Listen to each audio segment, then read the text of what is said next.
Okay. So yung atin pong panahon na hindi na po katulad ng panahon na yon, ano. So hindi na po yon uulitin o hindi na po yun mauulit. Hindi dahil po sa hanggang doon na lang yung kapangyarihan ng Diyos na gumawa ng himala, ano. Kundi buo na po ang Biblia, kumpleto na po siya. So nakalagay na po sa Biblia ang hawak po natin lahat ng kailangan po natin para manampalataya at maniwala tayo na meron yung totoo at buhay na Diyos. Okay, so sa panahon natin, God works supernaturally in a natural way.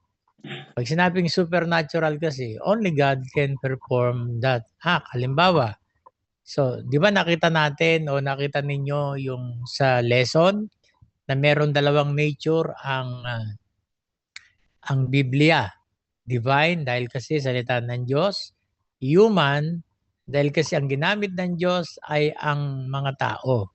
At meron tong expression ng mga taong pinili ng Panginoon. Ano?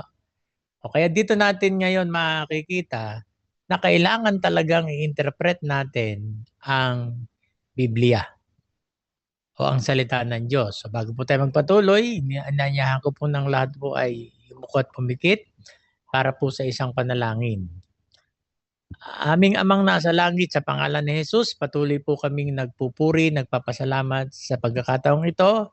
Pagmat hindi po kami nagkaroon ng pagkakataon matalakayin yung isang paksa na kailangan po naming matalakay, pero naniniwala po ako na ang bawat isa ay natutunan o naintindihan po nila yung lesson po na ibinigay ko po sa kanila. At sa amin pong pag-aaral ngayon, patuloy pa rin na ikaw po ang hinihiling po naming malayang kumilos sa pamamagitan ng iyong Banal Espiritu upang siyang magbukas ng aming kaunawaan, magbigay sa amin ng wisdom para maunawaan, maintindihan po namin ano man ang tatalakayin po namin sa gabing ito. Lahat ng ito, Panginoon, tinitiwala po namin sa iyo sa natatanging pangalan ng iyong bugtong na anak na si Jesus. Amen. So, itingnan po muna natin yung akin pong PowerPoint. Medyo magbabalik tanaw po tayo dun sa ibang mga bagay na kung saan atin na pong natalakay. Ano? So, ang topic po natin ngayon is how to interpret the Bible. Paano natin i-interpret yung Biblia. So, medyo i-ano na po natin dahil kasi natalakay na po natin to kahit paano sa nakalipas. So, ang lesson outline po natin, muli natin bibigyan ng pansin yung definition and purpose ng hermeneutics. Recording in progress. And then, yung kahalagahan po ng proper interpretation. Take note ang emphasis po dyan is dun sa proper. Kasi maraming nag-i-interpret pero hindi po siya proper. Ibig sabihin, hindi po tama, hindi po ito maayos.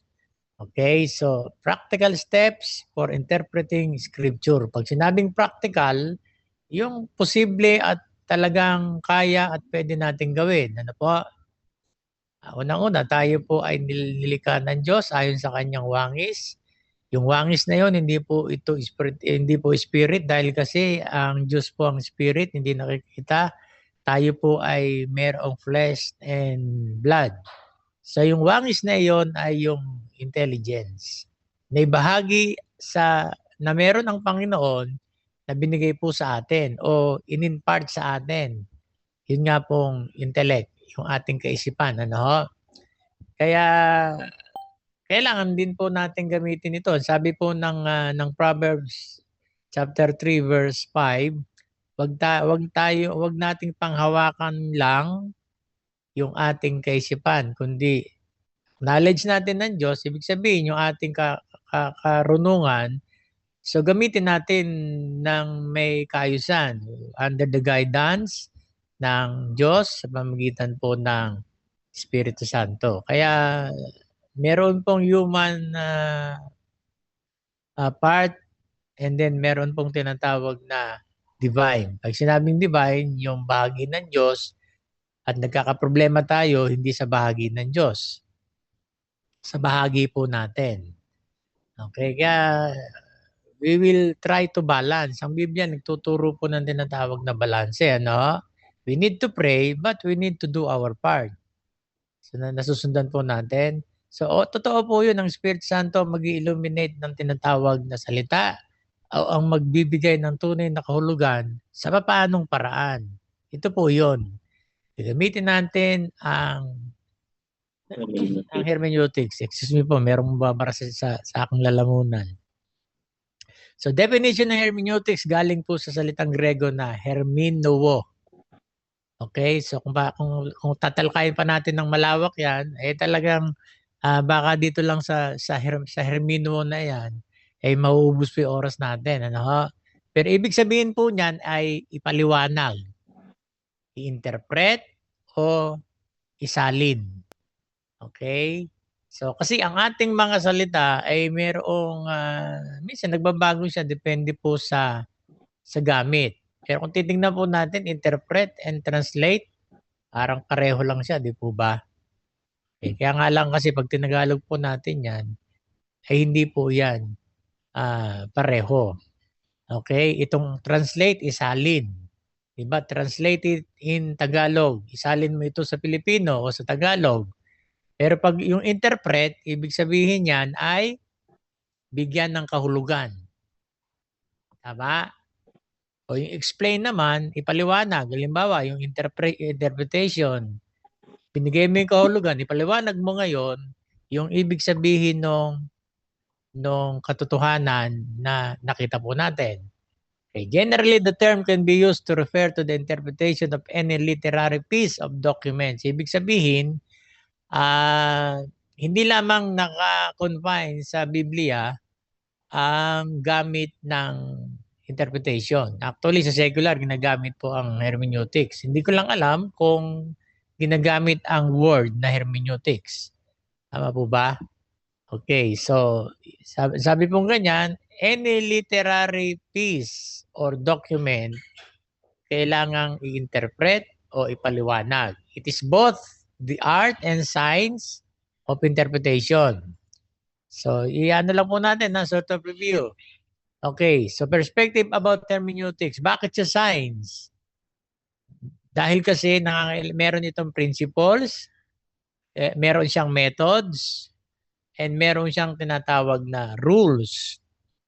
Nagbibigay ito ng logical, orderly classification of laws of interpretation. Ano ba ang definition ng science? Systematic body of knowledge, di ba? Okay, so ibig sabihin ng science, karunungan o kaalaman. Ang Tagalog po natin dyan na word for word ay siyensya. So medyo, kumbaga sa gamot, generic siya. Ano ang ibig sabihin ng siyensya? So kaya ang Tagalog po niyan talaga is kaalaman or karunungan. Pero kung kuhanin po natin ang dalawang salita na yan sa Biblia, magkaiba po yun.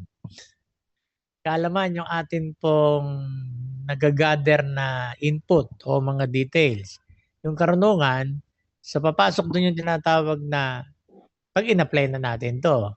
So ang katapat po nito yung wisdom. Ano ka po natin? Kaya natatalakay po natin talaga yung tinatawag na kahalagahan ng interpretation. Dahil nga kasi di ba nasulat ang Biblia sa tatlong lingwahe. Hebrew and Aramaic, yung bahagi ng Daniel po yata, kung di po ako nagkakamali. So ang Aramaic at ang Hebrew, similar term lamang po sila o similar language po sila. Okay? So ang New Testament ay nasulat po ito 100% Greek. So nung panahon po kasi na iyon, ang common language na ginagamit po ay ang salitang Grego. Yung koine. Yung koine na language na Greek. Ibig sabihin, kasi meron classical and modern Greek. Okay, parang Kapampangan. Ang sabi po nila, ang malalim na Kapampangan ay ang nasa gawi po ng Arayat. Do sakop siya ng Pampanga, kasi pag sinabi nating Pampanga, malawak yan. So yung gawi po ng Arayat, yun daw po yung pinakamalalim po na Kapampangan. Yung nga lang mababaw na Kapampangan, hindi ko alam, hindi ako marunong yung pang tinatawag na klase, Okay, so kaya Kaya Greek ang ginamit kasi lahat ng tao nung time na iyon na sinulat ang New Testament, yun po yung gamit nilang salita at nauunawaan po nila yung lingwahe na ito. Nakita po ninyo, di ba? That is a supernatural thing. Tama po ba? Okay. Pero in a natural way. So dahil kasi ang tinatawag na supernatural dito, bakit nagkataon na lahat sila naintindihan nila ang salitang Grego? Kasi kanya-kanya po ng contribution ang ibang bansa. Ang Roman Empire, ang contribution po nito digmaan. Okay, giyera. Tama? Pero ang Greek, ang contribution po nila ay ang tinatawag na intellect. Kaya ang mga Grego, mataas po ang pride nila dahil kasi sila po ay nabibilang sa pinakamatandang sibilisasyon. Wala pa po ang mga Israelita, meron na daw pong Greek. Kaya may Egypt nga, di ba? So nakuha po natin.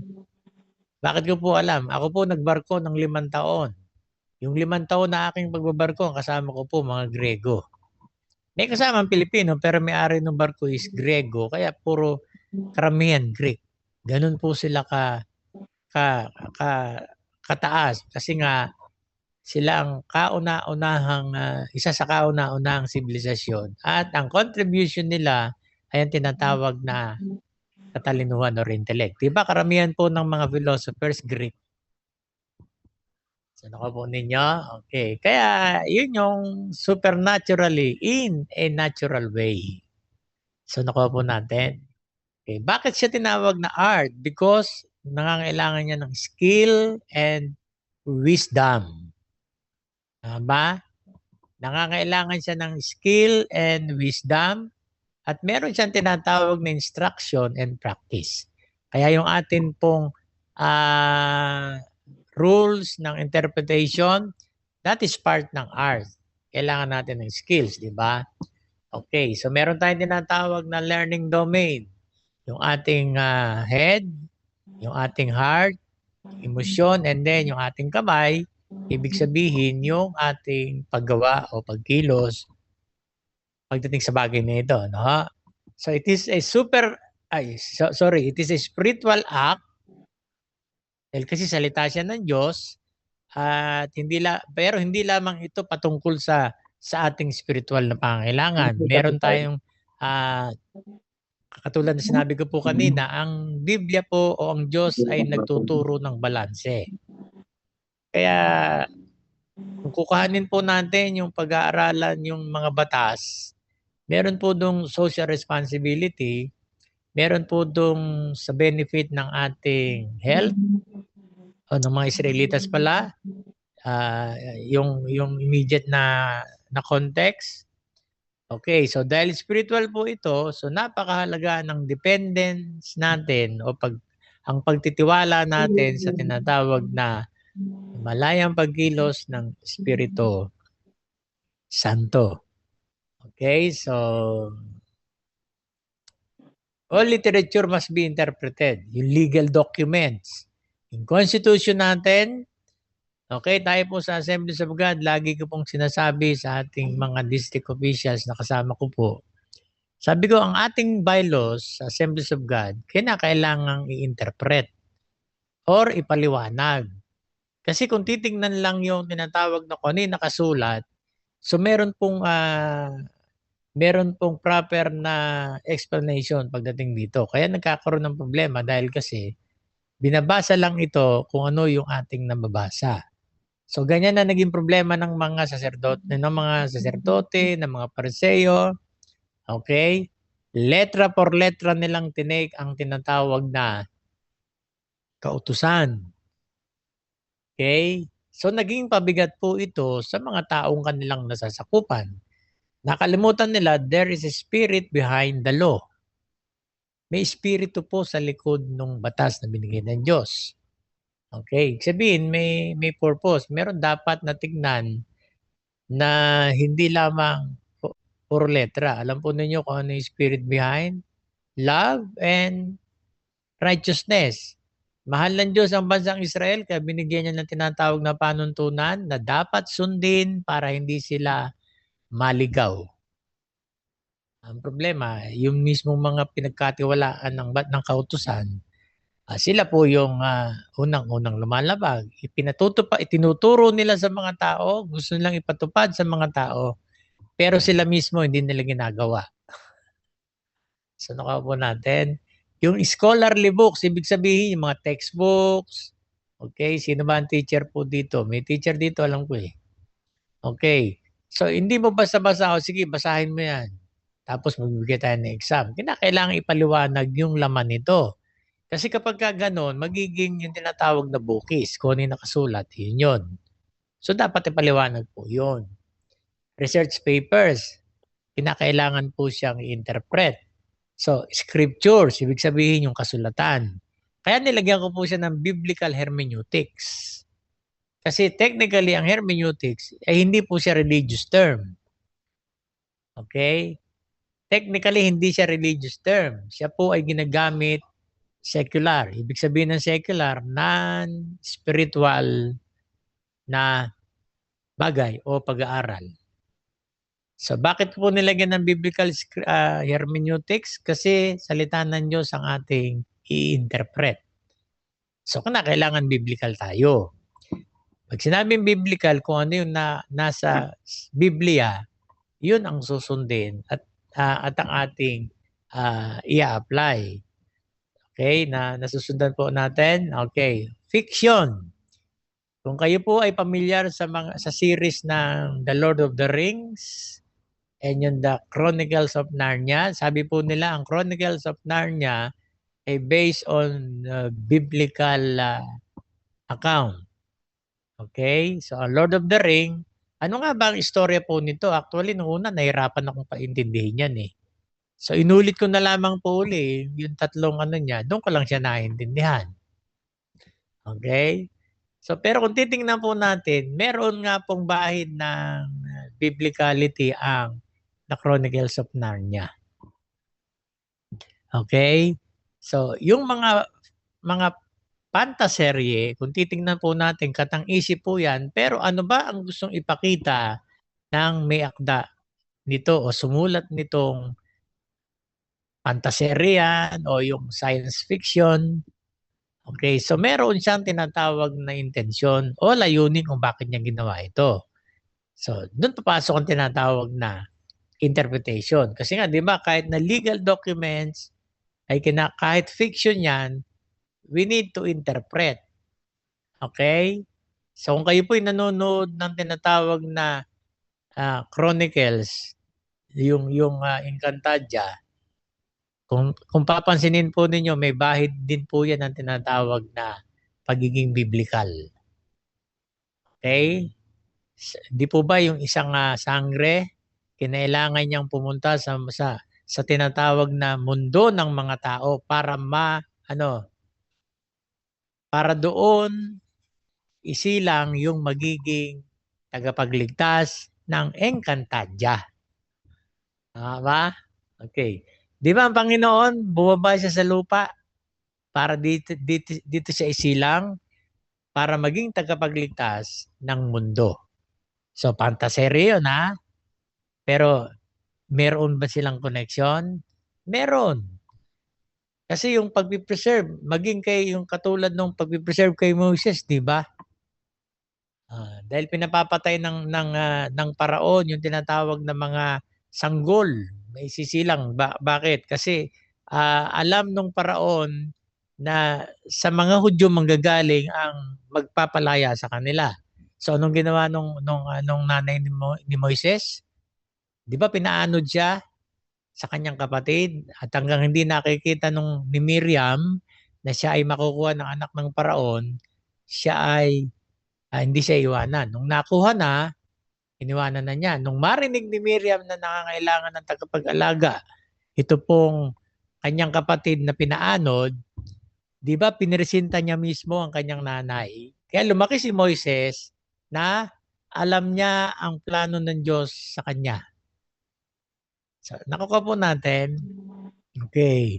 So, napakahalaga ng hermeneutics kasi kahit sa personal na buhay po natin, yung mga nangyayari na yan sa paligid natin, kapag ka ginamitan nyo yan ng proper hermeneutics, maintindihan po ninyo bakit nangyayari po yan. Okay? Masyado na pong nagiging overreacting yung mga tao, masyado nang nagiging OA, so nahahawa po yung mga mananampalataya. Tama po ba? Okay. So, yun yung kanilang yun yung kanilang tinatawag na karapatan. Pero tayo bilang mananampalataya, gamitan po natin ito ng tamang pangunawa. Hindi po tayo ma-stress. So, nakuha po ninyo? Okay. Sabi ko po kay Pastora nung isang araw, namili tayo ng sasakyan na alam nating tumataas ang presyo ng gasolina. Tama ba? Actually, nung binili po namin yung aming Avanza, kataasan po ng tinatawag na presyo ng gasolina. And it's a good thing in a sense. Hindi ko naman sinasabing blessing po yun. Sakto naman po nag-lockdown. Sinaka po natin. Kaya kung tayo po ay bibili ng kahit na anong bagay, dapat alam natin kung ano yung magiging kasama nito. Tama po ba? Sabi ko kay Pastora, namili ng mamahaling sasakyan. Magkano lang ba yung halaga ng gasolina o diesel kung para sa sasakyan binili? Tama po ba? Kaya nga mayroong post na nagdireklamo sa taas ng gasolina pero sa taas ng Red Doors hindi. Ako, nasusundan ako ka po ninyo. Okay, so gamitan po natin yan ng theological thinking. Okay? Hindi natin makokontrol yan. Bakit? Kasi yan po ay sinabi na inihula na yan na mangyayari ng Panginoong Hesus. So paano natin yan? Ikaw bilang mananampalataya, dapat hindi ka na nagtataka. Bakit? Kasi nasa Biblia po yun. Ganun po laging sinasabi sa mga kausap ko. Mga Kristiyano tayo, dapat hindi na tayo nagtataka sa mga nangyayari. Hindi naman bago yan. Sinabi ng Panginoon yan sa Biblia, actually, mas mahirap pa nga yung mga darating na panahon eh. Ngayon, kahit papano, kahit mataas ang bilihin, may pambili pa tayo. Pagdating nung panahon na tinatawag na tatakan ng 666, kahit may pambili ka, hindi ka makakabili kung wala kang tatak na 666. So nakuha po natin, hindi na po nakapagtaka yan. Kaya kung alam natin ang proper interpretation ng Biblia, hindi na natin pagtatakan yung mga bagay na nangyayari. Kasi nandoon po yon sa Biblia. Yan po ay inihula na siya'y mangyayari. Okay? So yung nangyayari po na yan sa nakaguluhan ng Iraq saka ng tinatawag na Israel, okay, sumabit lang kasi Amerika dyan eh. Kung tutusin na nag-ride on lang siya. Pero yung hidwaan ng Iran, Iraq, at ng tinatawag na Israel, luma na yun. Di ba ang Iran ang dating Persia? Oh. Ang Persia ang sumakop sa panahon ni Belshazzar, yung Mene Tekel Parsin, di ba? Medes and Persia. Yun po yung modern Iraq.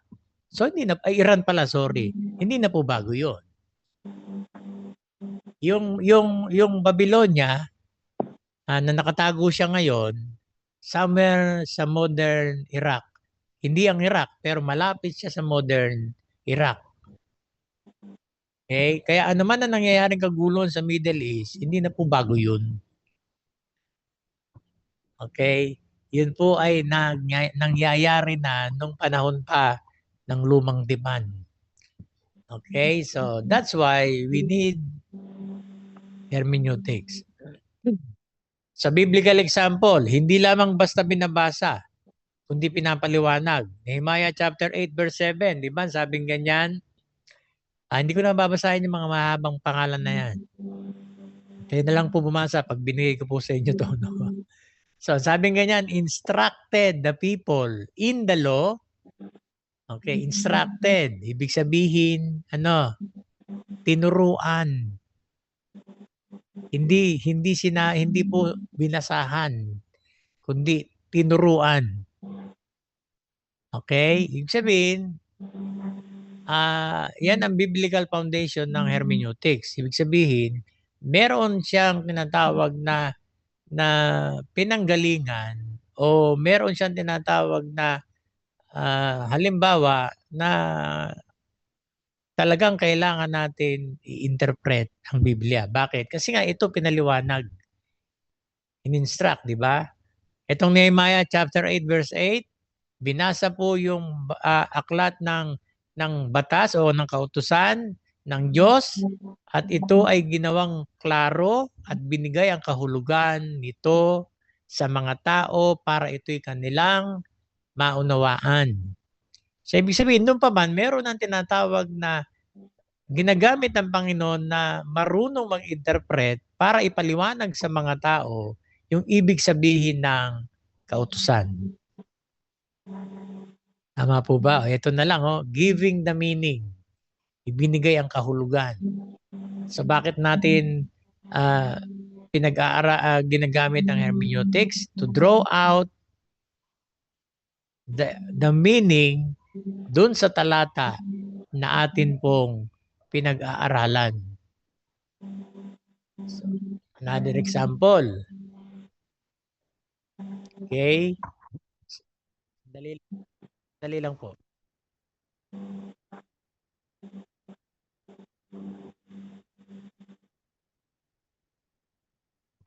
Meron po kasi parang sa lalamunan ko. Okay, sa Luke chapter 24 verse 24, ito yung dalawang alagad na naglalakad. Okay? So nung hindi ko na sinama yung nung tinanong sila ni Jesus, ano ba yung pinag-uusapan ninyong dalawa? Para praise lang to sabi ng Panginoon. Taga saan ka ba? Bakit di mo alam yung nangyari sa Jerusalem? Okay? Pinaliwanag ng Panginoon sa kanila. So ito na yung tinatawag na application ng hermeneutics. They ask each other, were not our hearts burning within us while He talked with us on the road and opened the scripture to us? So bakit sila nagkaroon ng ganitong tinatawag na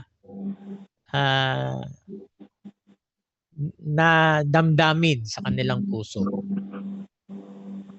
Kasi pinaliwanag sa kanila ni Jesus yung nakasulat sa kautusan. Ibig sabihin, yung nangyari sa Jerusalem, nakasulat yun. Kaya nung pinapaliwanag sa kanila ng Panginoon, nagkakaroon ng tinatawag na burning within us. Okay? Kaya kung tama ang interpretation ng Biblia, it will enlighten common sense.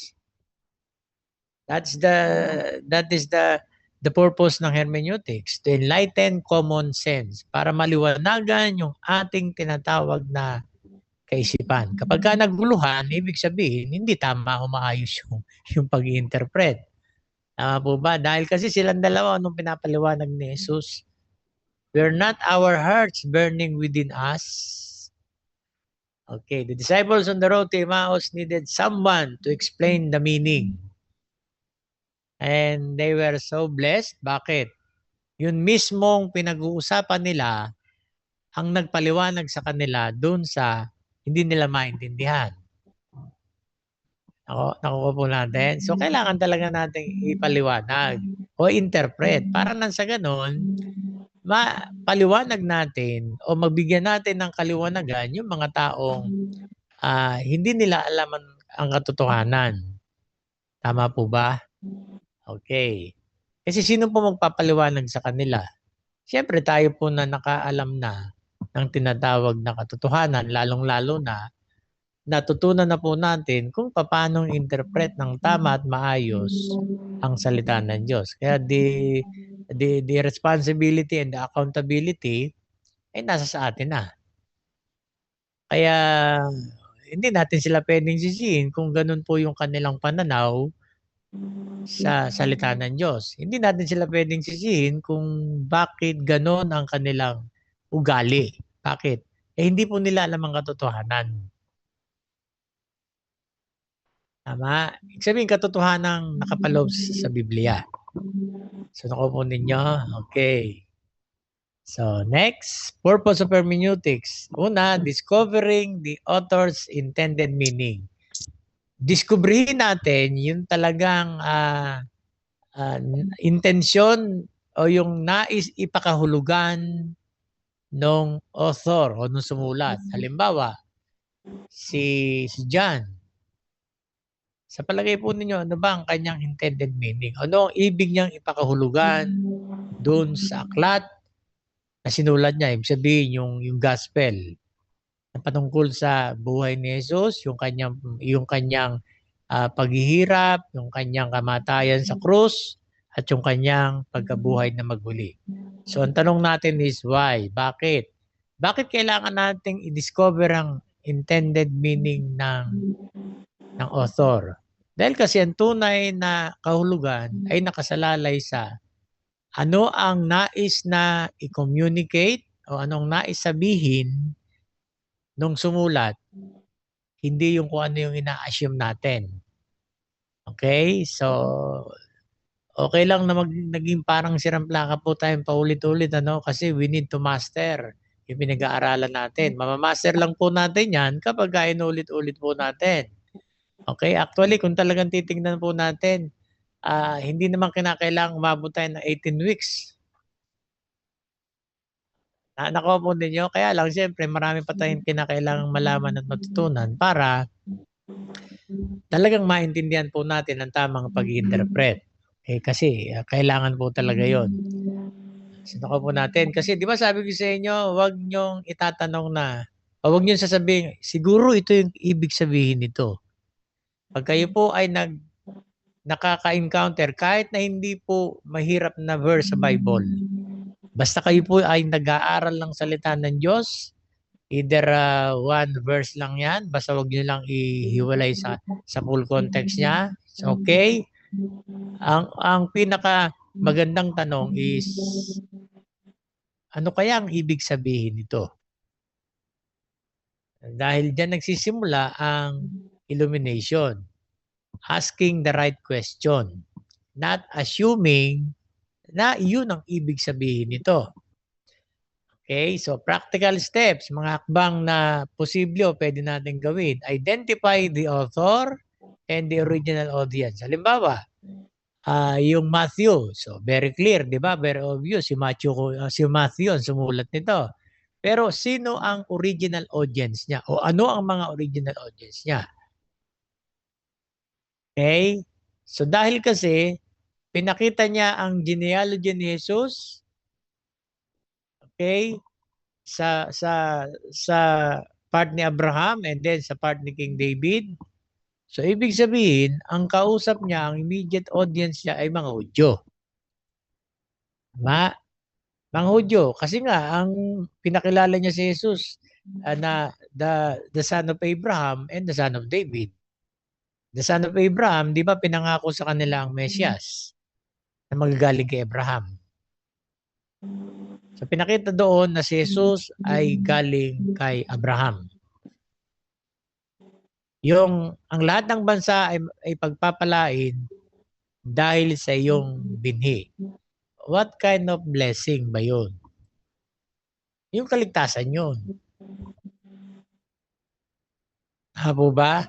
Kasi buong lahat ng bansa Kaya nga magiging ama siya ng maraming bansa sa pamamagitan ni Jesus.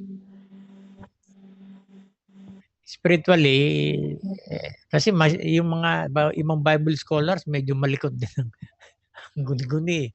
Pero pa tinatawag na spiritual Israel. Okay? There is no such thing as spiritual Israel.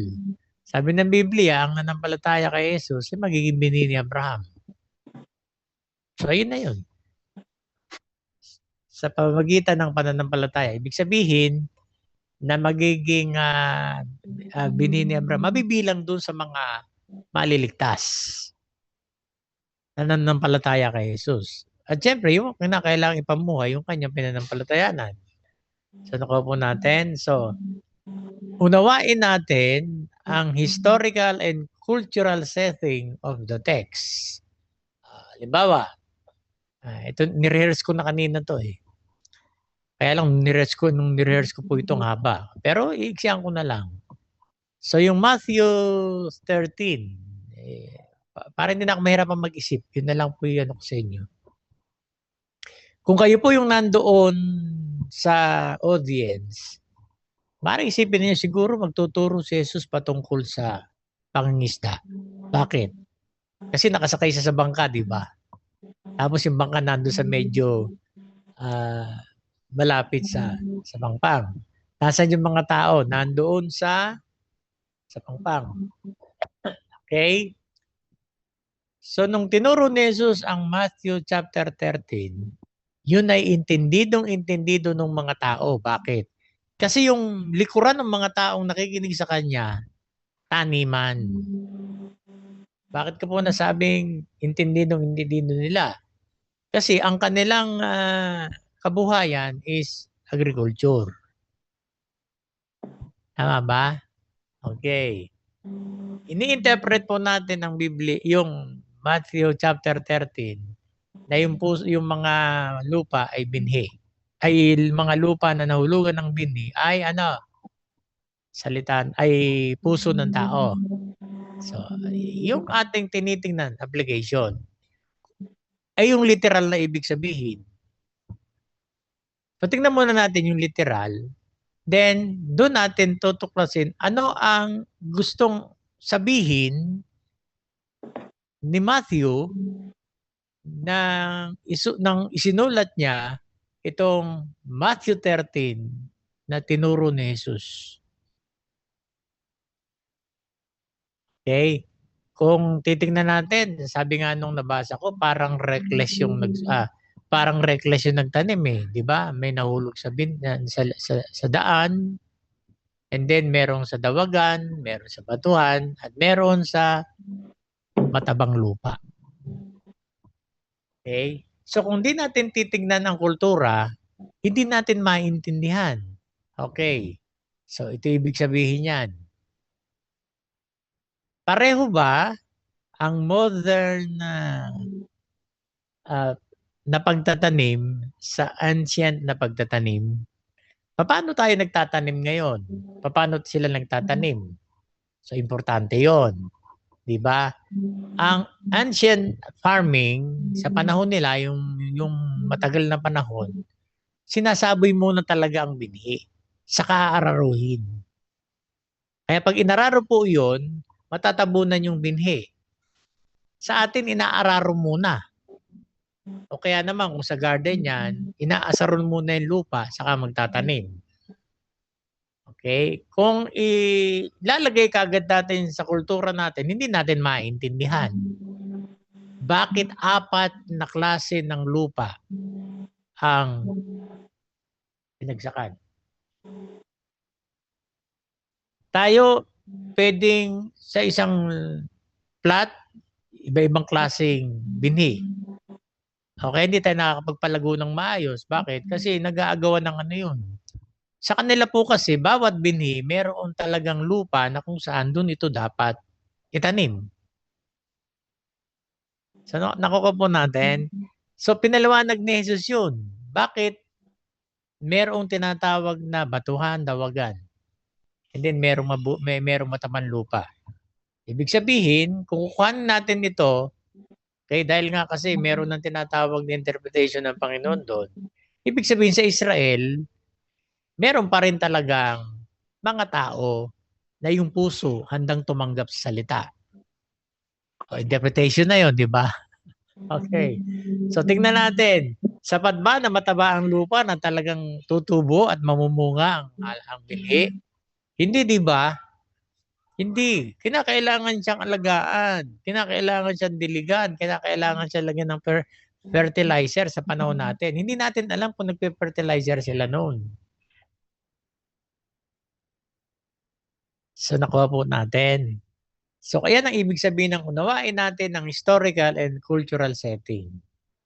Sa panghalimbawa, yung sinabi ng Panginoong Hesus na ibigay kay Cesar ang para kay Cesar, sa Diyos ang para sa Diyos. Okay, historically, ano ang sitwasyon nila? Anong circumstances nila? ang bansang Israel during that time ay under the Roman Empire. So pinapakita lamang dito ng ating Panginoong Hesus na kinakailangan ibigay ang magbayad ng buwis. Kasi nakasakop sila sa Roman Empire. Kaya nga nung si Jesus ay nilitis, di ba, dinala siya kay Poncio Pilato. Kaya lamang religion ng usapan. Ang issue nila kasi si Jesus, sinasabi niya Diyos siya. So, walang problema sa mga Roman yon. Kasi naniniwala silang maraming Diyos. Kaya nga pinadala siya kanino? Kay Caiaphas. Bakit? Kasi siya ang religious leader ng Israel that time. Kasi ang religious ang kaso eh. So pinadala ni Pilato ron. Dahil kasi hindi issue sa kanila kung Diyos o tao si Jesus. Dahil naniniwala sila sa maraming Diyos. Okay? Nakuha po natin. So kaya dinala siya dun sa ruling religious leader ng Israel. Hudyo si Jesus eh.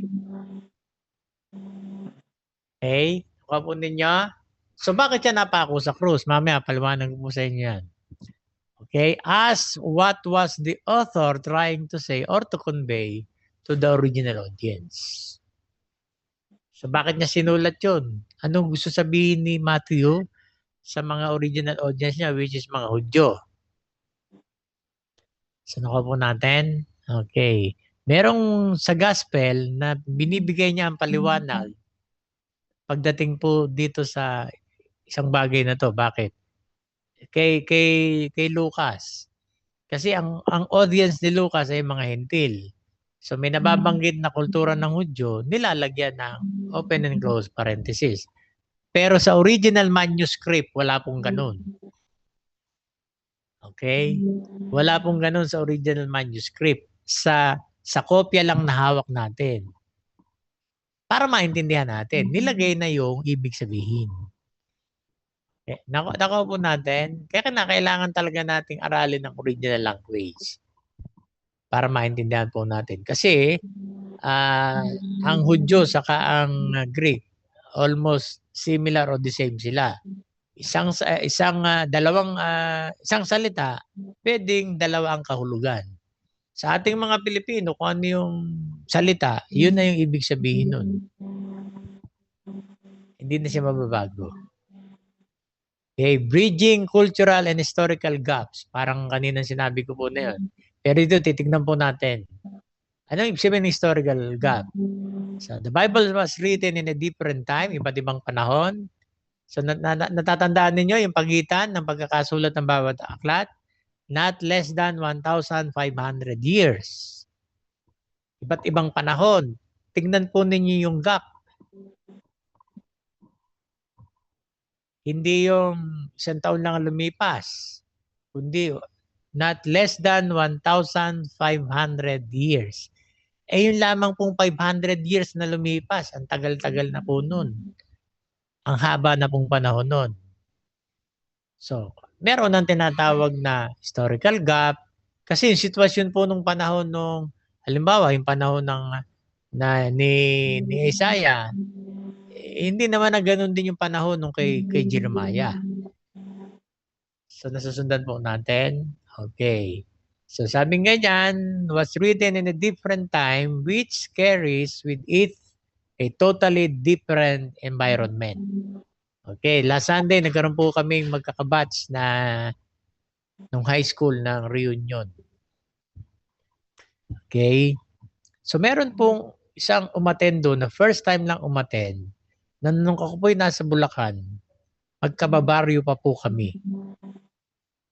Okay. So, kinikilala ko siya, hindi ko siya ma-recall. Nilapitan ko isang batchmate namin.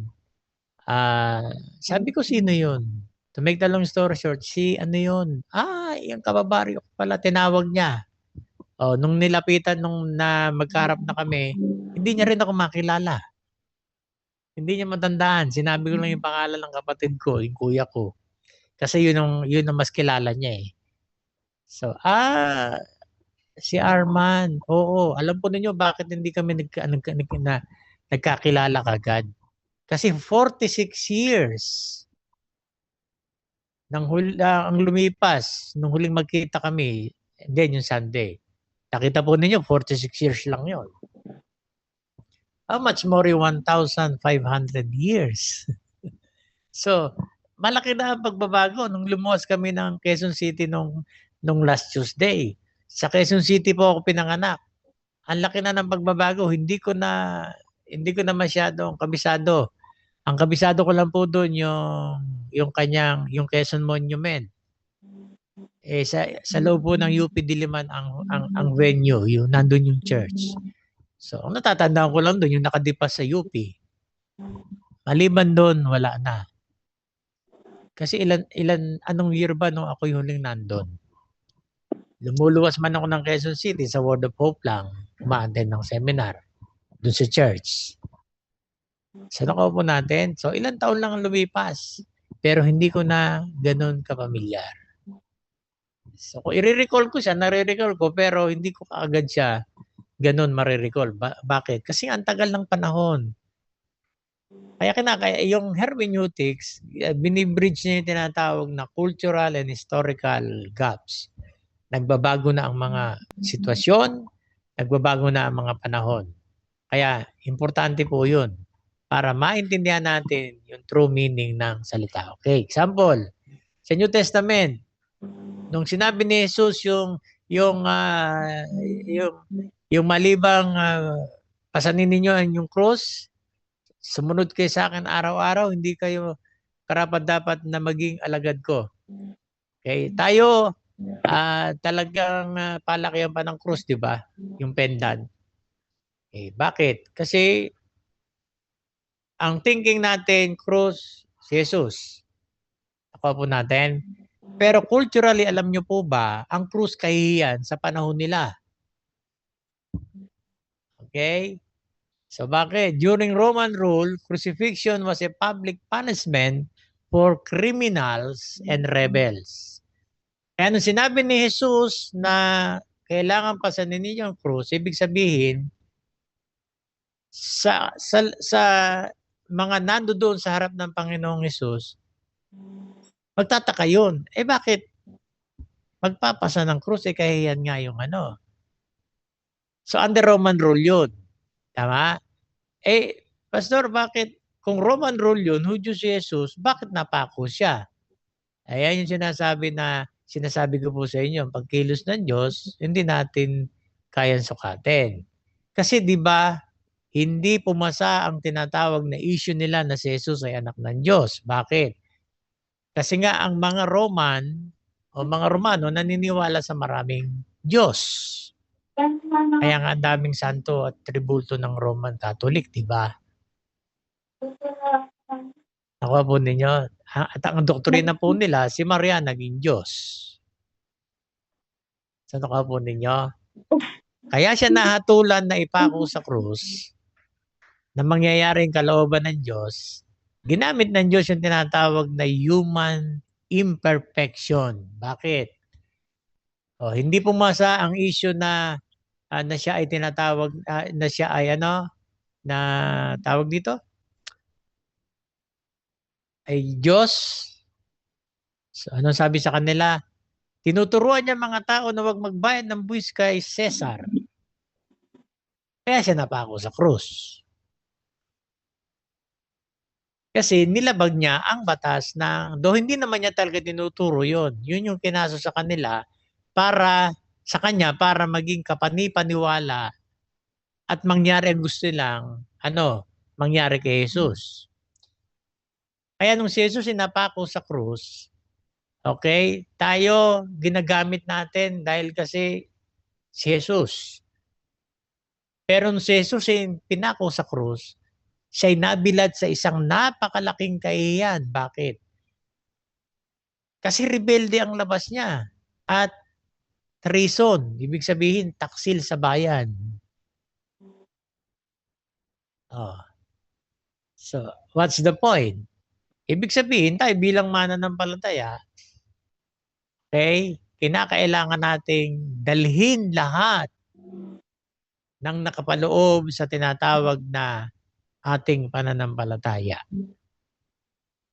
Okay, so kung hindi natin alam ang historical background, so gano'n natin laging titingnan yan, di ba? Nung high school saka college, meron akong kwintas. Meron po akong pendant na cross. Kasi in my thinking, si Jesus namatay sa cross. Pero nung nalaman ko yung tinatawag na cultural and historical na ibig sabihin ng cross, ay pinagmamalaki pa natin na meron tayong pendant. Nung panahon pa lang pinako si Jesus sa krus, isang napakalaking kahihiyan ang kanyang pinagdaanan. So po natin. Okay. So yun ibig sabihin niya, without the historical background, the weight of Jesus called the discipleship may be misunderstood. Okay, sa atin kasi, binibigyan natin interpretation yan. Yung krus daw ay yung mga pagsubok or whatever na pinapasa natin. Pero kung kukuhanin natin ang historical and cultural meaning, ibig sabihin lahat ng kahihiyan, alang-alang kay Jesus, kinakailangan nating pasanin.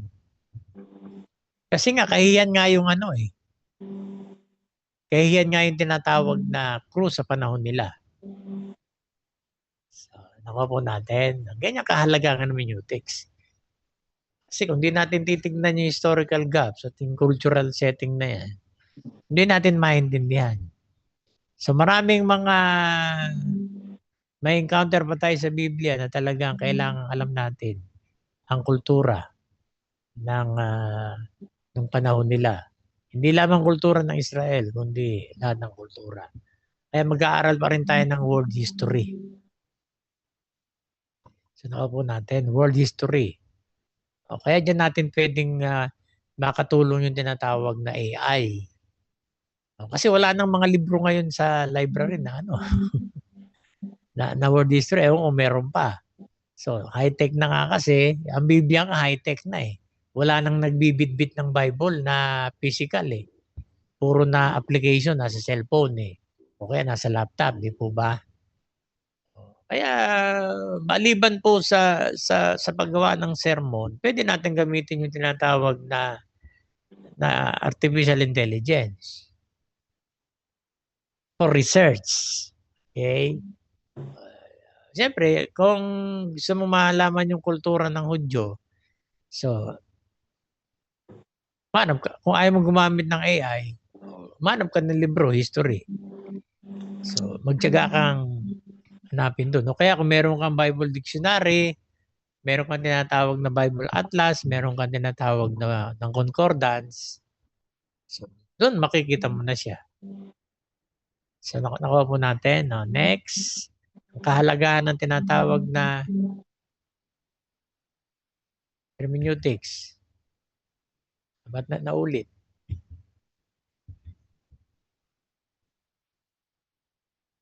Okay, saglit lang po ha.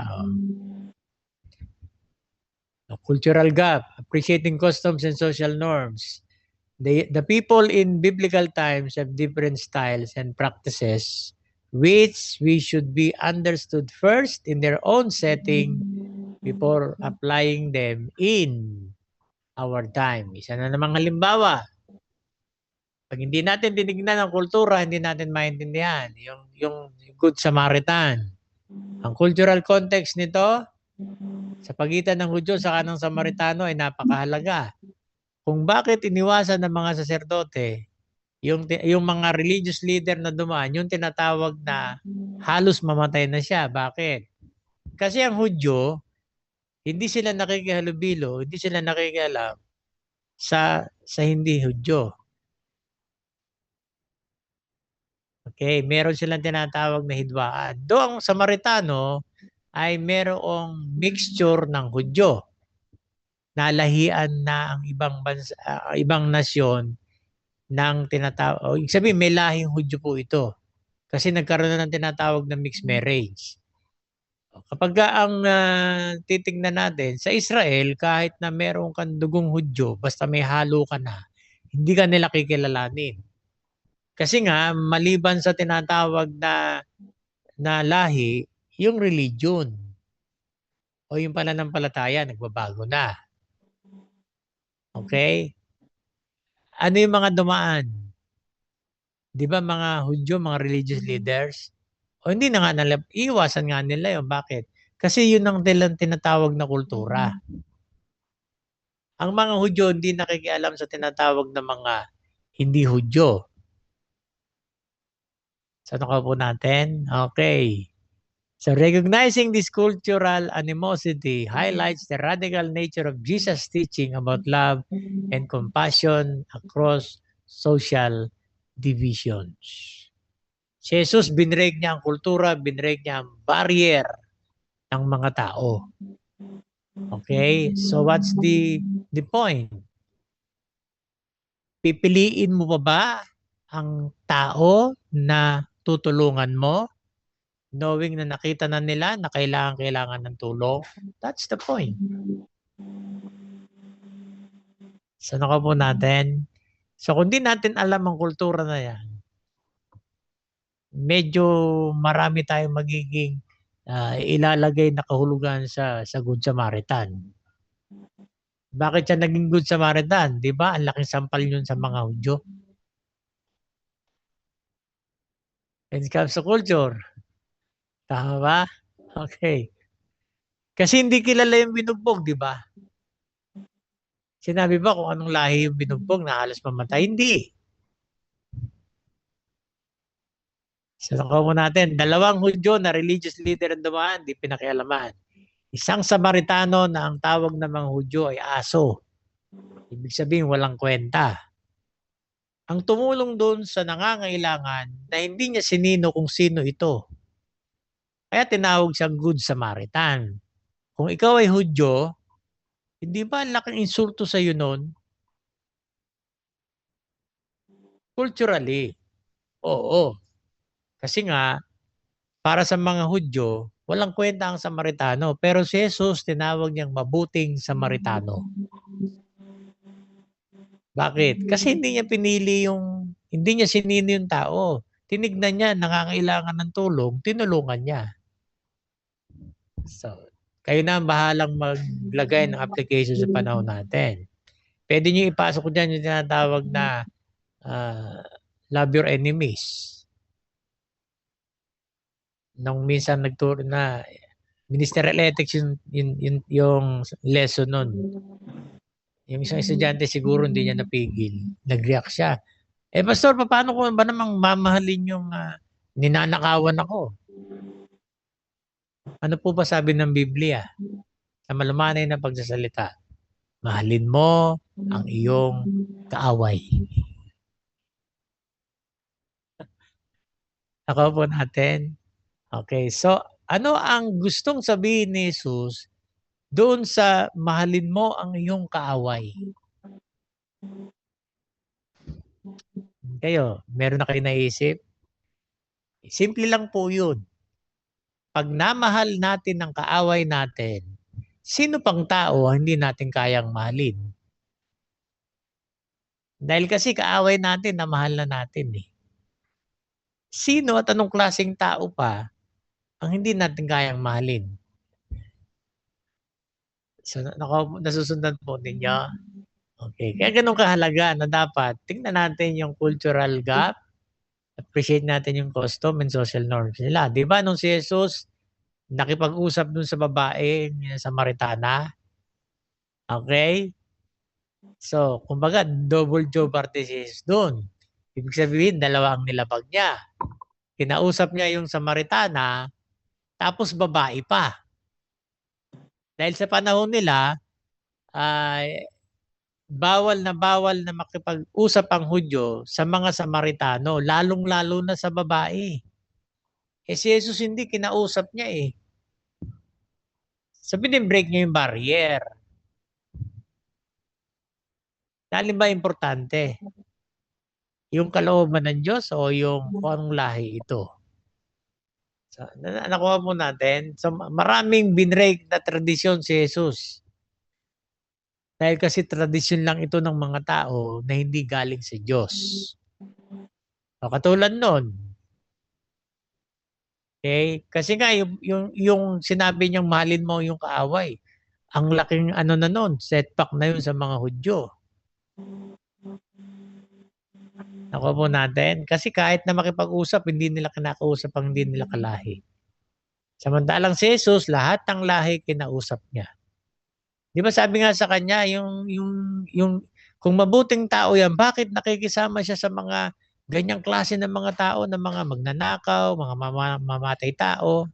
Di ba ganun ang sinasabi sa kanya ng mga religious leaders? Sabihin, ang sinisira ni Jesus yung mga galing lamang sa kaisipan ng tao. Dahil ang gusto niya mangyari kung ano yung gusto ng Diyos. Mo ba? Okay, sige. Kuhanin natin sa real talk. Bakit maraming mananampalataya na takot silang sharean yung mga mayayaman? Takot na takot silang sharean yung mga may pinag-aralan. Tama po ba? Kasi pastor, mayaman yun. Kasi pastor, may pinag-aralan yun. So, paano mo maihatid sa kanila ang balita ng kaligtasan kung hindi mo babasagin yung thinking mo? Bakit wala bang karapatang maligtas ang mayayaman? Tsaka yung mga marurunong. Mo ba? Okay. Kaya nagpipray tayo ng tao na, Lord, gumamit ka ng tao para makakilala sila. Sinong tao ang gagamitin? Kapitbahay mo na eh. Tama ba? Kapitbahay mo na, tapos yung iba kasama mo sa trabaho. Sinong tao pa yung gusto mong gamitin ng Panginoon? Nandoon ka na. Si Jesus, ganun si Jesus. Binasag niya ang kultura at tradisyon na gawa-gawa lang ng tao. Daumahad lang sa kalooban ng Diyos. So, nasusundan po ninyo? Kung mabilis kayong sumulat, meron na kayong message. Meron na po kayo, kaya meron na kayong pan-devotion, meron na kayong pang-exhortation. So, linguistic gap, interpreting words and phrases. The Bible was written in Hebrew, Greek, and a little in Aramaic, which is deeper from our modern language in some meanings, structure, usages, expression, and other linguistic elements na nangangailangan ng consideration para maunawaan natin ng maayos kung ano yung sinasabi ng salita ng Diyos. So, nakuha po natin. Halimbawa, yung love. Hindi ko matanda kung sa inyo ko napansin na nasabi na yun eh. Halimbawa, meron kang topic na faith. Hahanap ka ngayon ng cross-reference. Pag magre-rely ka lang doon sa concordance, pwedeng maligaw ka or ma-out of topic, ma-out of context ka. Bakit? Kasi yung faith na yun sa concordance, English word. Pero pag tinignan mo yan sa original language, magkakaiba. Halimbawa, yung love. Merong love na agape, the highest love, unconditional love. Diyos lang ang pwedeng magbigay nito. At yung tinatawag na phileo, brotherly affection. Sabi nila, kaya daw 3 beses tinanong ni Jesus si Pedro na, Pedro, mahal mo ba ako? Dahil kasi 3 beses siyang tinatwa. Okay, tingnan po ninyo yung kanilang tinatawag na logic, ano? Sometimes, ang logic tumatama, pero hindi sa lahat ng pagkakataon. So parang sinasabi nila na gumaganti si Jesus kay Pedro dahil kasi 3 beses siyang tinatwa, kaya 3 beses niyang tinanong.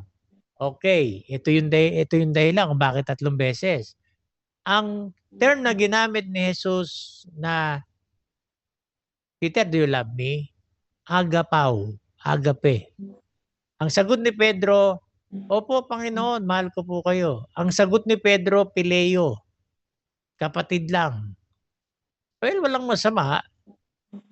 Dahil kasi yung barkada ko nung high school, nung college, na dahil kasi talagang sobra ang pagiging barkada namin, para na kami magkakapatid. Pero yung tanong ni Jesus ay yung highest love. Pedro, mahal mo ba ako?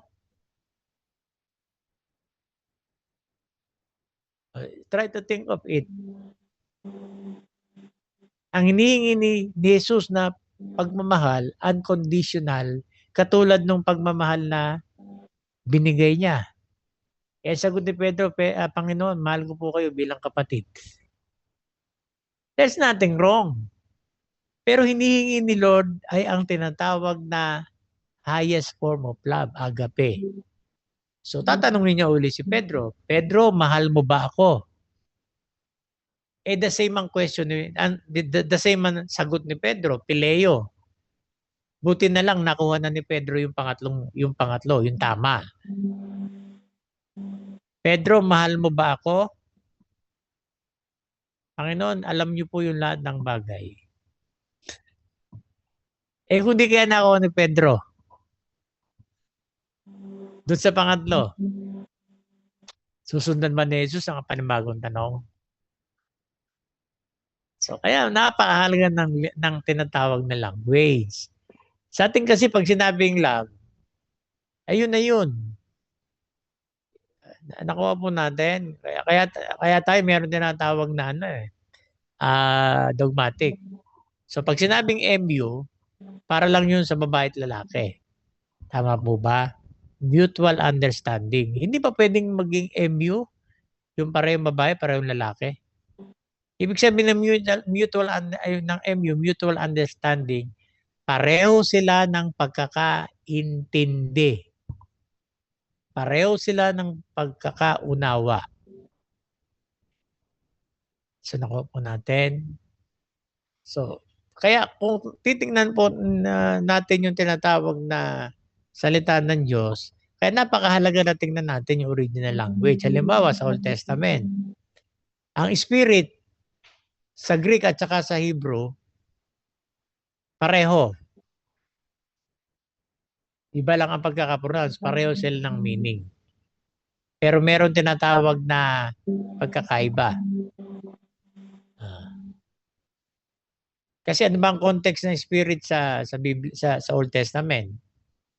At anong context ng Spirit sa New Testament? Okay. Sa Old Testament is Ruach, Spirit, Spirit of God, Spirit of man, and evil spirit. Okay? Yung Espiritu sa Jewish saka sa Greek, tatlo ang ibig sabihin. Espiritu ng Diyos. Sa New Testament, Holy Spirit na siya. Sa Old Testament, Spirit of God.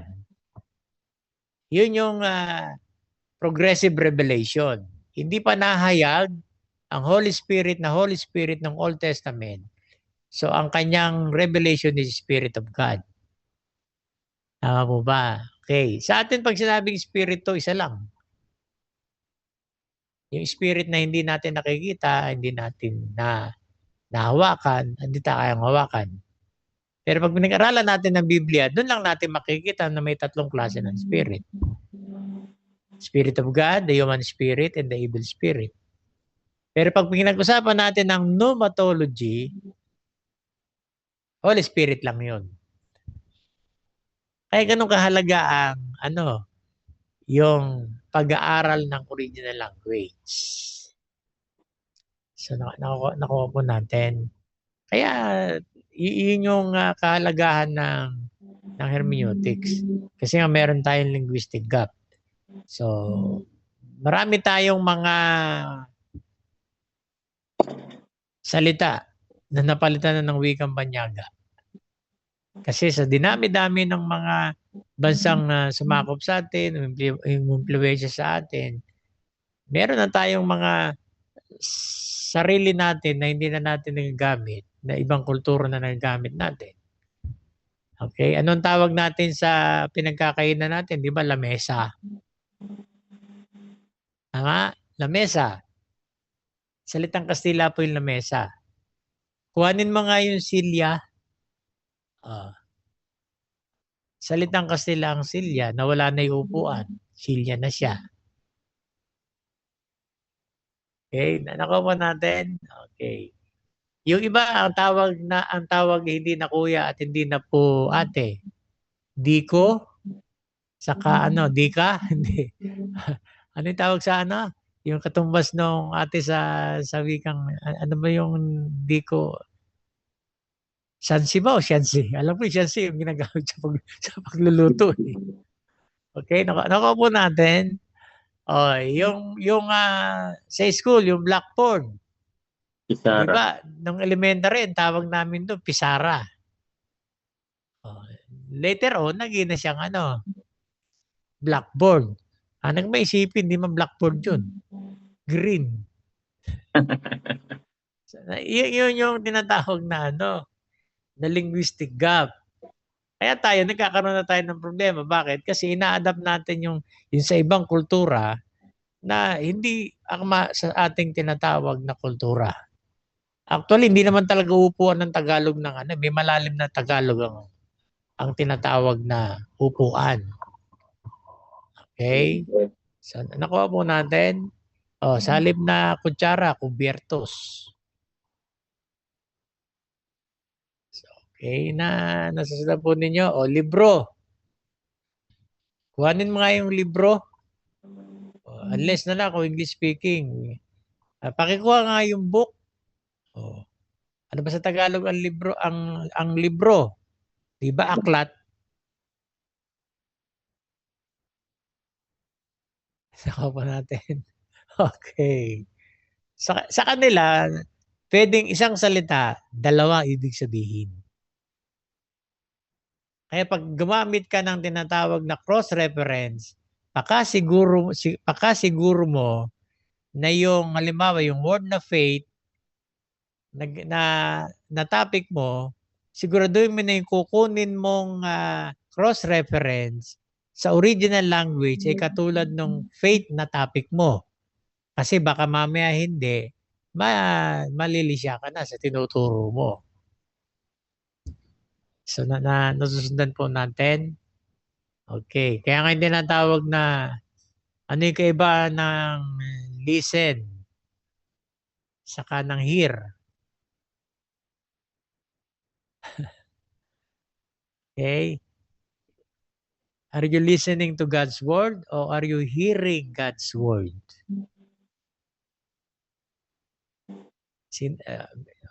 Okay. Ay hindi pala taga si Pastor Darwin. Sa Jack nga pala siya. Pero kung meron dito ng taga siya, maintindihan niya ibig sabihin ng hear. Yung hear na yun, hindi lang basta narinig. Yung hear, O Israel, the Lord our God is one God. Yung hear na yun, hindi lamang natin narinig audible.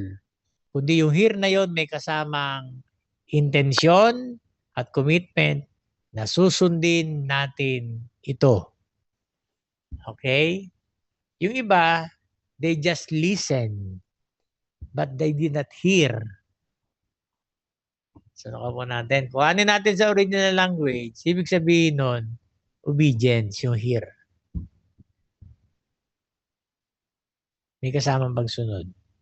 Philosophical gap, worldview and thought pattern. Ano ibig sabihin ng philosophy? Ito yung foundational na pagtatanong patungkol sa existence. Nag-i-exist nga ba ang Diyos? Yung purpose ng buhay. Okay, so the people in the Bible have different principles and understanding in life. Ang meron pong tinatawag na philosophy si Aristotle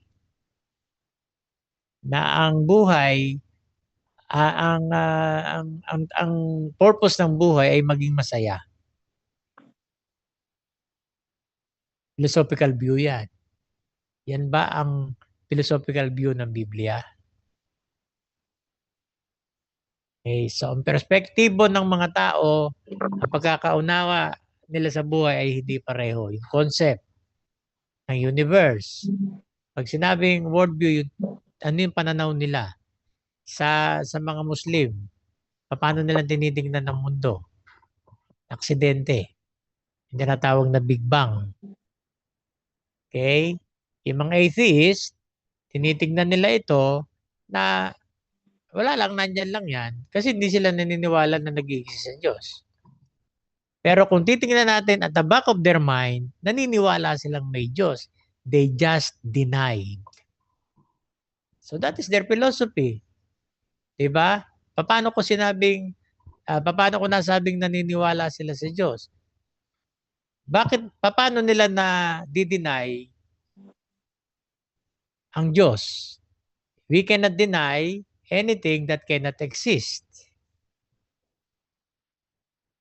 Kasi wala siya. Kung wala siya, wala kang i-deny. Pag sinabi i-deny, hindi pinaniniwalaan o tinatanggi o sinasasala. Kung dinideny nila na meron Diyos, naniniwala silang may Diyos. Hindi lang nila tinatanggap na may Diyos. Dinideny nila. That is their philosophy. Tayo bilang Kristiyano, ano ang worldview natin? Sabihin ano yung pananaw natin sa mundo. Simple, it was created by God. Tayo bilang Kristiyano, naniniwala tayo na ang mundo kinreate ng Diyos. So, tama ba? Nakuha ninyo? Okay. So, yan ang tinatawag na Christian philosophy. So, nasusundan po ninyo? Okay. So, kaya napakahalaga. Iba ang philosophy nila sa philosophy natin. Si Pablo, meron siya tinatawag na sariling theology. Kaya pag nabasa natin ang sulat ni Pablo, dapat alam natin kung ano ba ang theology ni Pablo sa mga bagay-bagay. Pareho ba tayo ng theology ni Pablo? Yung pagkakaunawa natin, kung paano niya naunawaan ang Diyos o yung tinatawag na kalooban ng Diyos, ganun ba? Katulad ni Pablo? Well, siguro in some way, pero hindi tayo pareho ng theology ni Pablo. Bakit? Kasi nandoon siya sa panahon na kung saan talagang yung mandate ng Panginoon, let me use the term, nasa pool niya. Kasi inano siya ng Panginoon during the time ng kasagsagan ng paglaganap ng salita ng Diyos eh. Kaya nga pinapapatay niya ang mga Kristiyano kasi lumalaganap ang salita ng Diyos. Kaya nung pupunta siya sa Jerusalem para patayin mga mananampalataya, doon na siya kinatagpo ng Diyos. Okay? So, Pariseo siya, di ba? So, iba ang thinking ng mga Pharisees sa thinking ng mga Hudyo na naging Kristiyano, naniniwala kay Jesus. Kaya yung tinatawag na kanyang pagkakilala sa Diyos, yung kanyang theology, it doesn't mean na mali tayo, tama siya. So, ganun yung naiintindihan. So, ano yung ibig kong sabihin? Kaya dapat unawain natin ano bang theology ni Pablo pagdating sa church. May encounter rin dyan, sinabi ni Pablo na ibigay ninyo kay Satanas sa 1 Corinthians. So, ano ibig sabihin ni Pablo nang sinabi niya to? Okay, halimbawa, sa speech sa Areopagus, sa Athens. So, binigay niya ng tinatawag na tulay, yung philosophical gap, na kinote niya yung tinatawag na nasa altar ng nung lugar na yon. To the unknown God. Okay? Naniniwala sila dun sa Athens na merong Diyos kaya lang unknown. Alam nilang may Diyos pero hindi nila kilala. So ginamit ni Pablo yung context na yon para ihayag niya ang Christian message. Na-method tuloy, nabubulol na ako. Message. Para maabot niya yung kaisipan ng mga tao. Sabi niya, ano sabi ni Pablo? Kayong mga nandito sa lugar na ito, ipapakilala ko sa inyo yung unknown God. Nakaupo natin. So, yung may nasa Aeropagos, Athens yan, Greece yan, matatalinong tao yan. Aral yan. Tama ba? Okay. Kaya si Paul, hindi natin alam kung ilang taon na siyang Kristiyano dito. So, ang ginawa ni Pablo, inadapt niya o in-apply niya yung kanyang natutunan sa batas dun sa konteksto na ng Christian message. So, nakaupo natin. Okay. Di ba sabi sa Acts, noong huling bahagi na, pinatunayan ni Pablo na si Jesus ang Mesias sa pamamagitan ng Scripture. Wala pa ang New Testament noon. Pag sinabing Scripture, yung Old Testament yun. Yung 5 books of law. Tayo, paano natin sineshare si Christ? New Testament ang ginagamit natin, di ba? Kasi yun ang alam natin. Yun na yung tinatawag na, doon na tayo nakakita ng tinatawag na theology. Nakukuha po ninyo? So, hindi natin kayang ipaliwanag, ipatotoo si Kristo na gamit ang New Testament. Ay, ang Old Testament pala, sorry. Kasi wala pa naman siya sa Old Testament as Christ. So, ginamit ngayon ni Pablo ito sa mga tao nung panahon na yun. Bakit? Kasi alam nila ang Scripture. Okay. So, meron ng knowledge si Pablo about Bible interpretation. Kasi hindi niya ma-apply yung Old Testament sa time na iyon kung hindi niya ginamitan ng interpretation. Nasusundan mo natin. At si Pablo, siya ay nakasama muna ng mga alagad ng 1 taon. Sa palagay ba ninyo, anong ginawa nila nung magkakasama sila ng 1 taon? Na-disciple na si Paul noon. Na-disciple na si Pablo. Kasi siya ang itinalaga ng Diyos para sa mga hentil. Si Pedro sa mga Hudyo. Okay, nakuha mo natin. So, kaya napakahalaga ng tinatawag na hermeneutics. Guarding against misinterpretation. Pagka ang kahalagaan ng proper hermeneutics, mababantayan tayo sa tinatawag na maling interpretation. Bakit? Personal biases, traditions, assumptions can lead to misunderstanding. Personal biases. Okay, yung ibang mga denomination o ibang reliyon, kumukuha sila ng talata sa Biblia, hindi para ipaliwanag yung talagang kahulugan nito, kundi para patutuhanan lamang na tama yung kanilang pananampalataya. Ina-out of context nila ang tinatawag na talata. Okay? Or hindi nila sinasama yung ibang hindi nila sinasama yung surrounding paragraphs nito o yung mga surrounding text nito para patunayan lamang na sila yung tama. And traditions. Okay? Ini-interpret nila ang tinatawag na salita ayon sa kanilang tradisyon o kasanayan. Ang RCC o yung Roman Catholic Church, meron silang tinatawag na tatlong pamantayan ng kung ano yung totoo. Ang nakakalungkot, mas mataas yung kung ano yung sasabihin ng Pope, kung ano yung paliwanag ng Pope, yun ang masusunod. Alam nyo kung nasaan ang Bible sa kanila, pangatlo.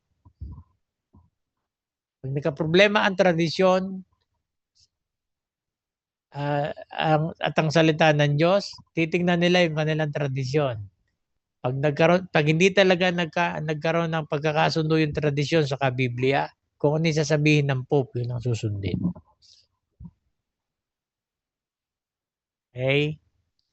So kaya nami-misled. Tayo, the first and final authority natin ang sinasabi ng Biblia. Bakit the first? Sinabi mo ng Biblia? Okay. Ang paano sinabi ng Biblia? So iba ang biblical sa scriptural. Ang biblical nandiyan yung katotohanan sa Biblia. Okay? Nandiyan yung maraming theology sa Biblia.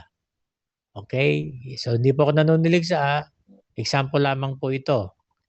So ang Iglesia ni Cristo, nasa Biblia si Cristo, di ba? Nasa Biblia Iglesia, yung church. Nakuko po natin, okay. Pero paano ang ginagawa nila?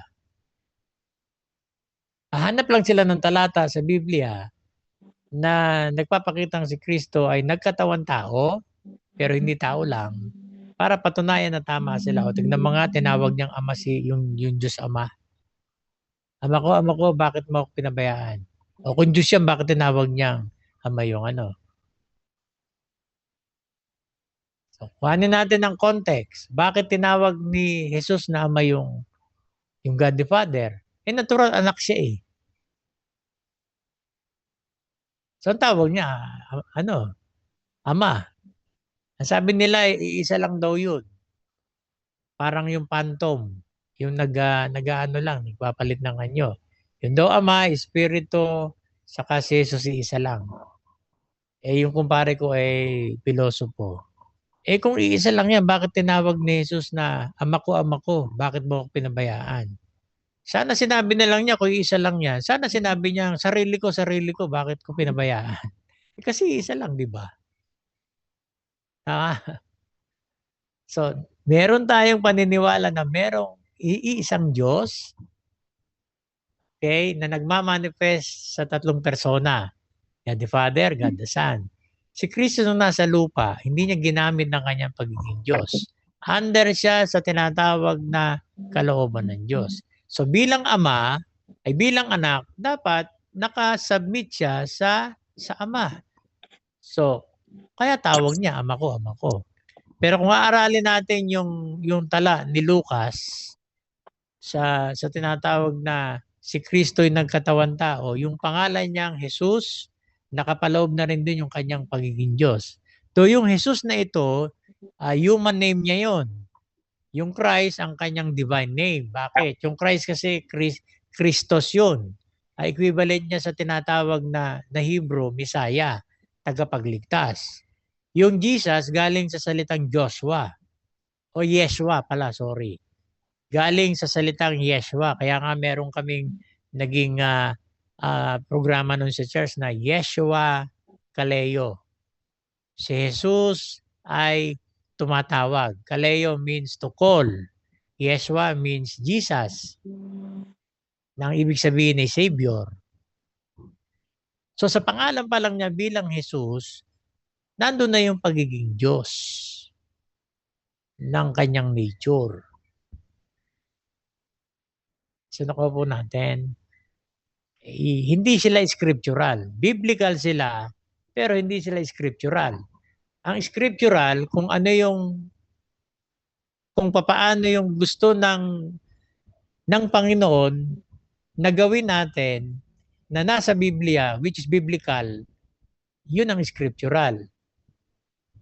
Kung papaano yung tamang pagkaunawa, yun ang scriptural. Pero pagka minamali, sa biblical lang sila. Nasa Biblia yung kanilang pananampalataya, pero hindi scriptural. O yung kanila palang tinatawag na pananaw, pero hindi sila scriptural. At ang theological naman, ano ba ang tinuturo ni Jesus? Pag hindi nakaayon sa tinuturo ni Jesus, hindi yan theological. At mahirap yan maging scriptural. Kasi lisyana sa tinuturo ng Biblia eh.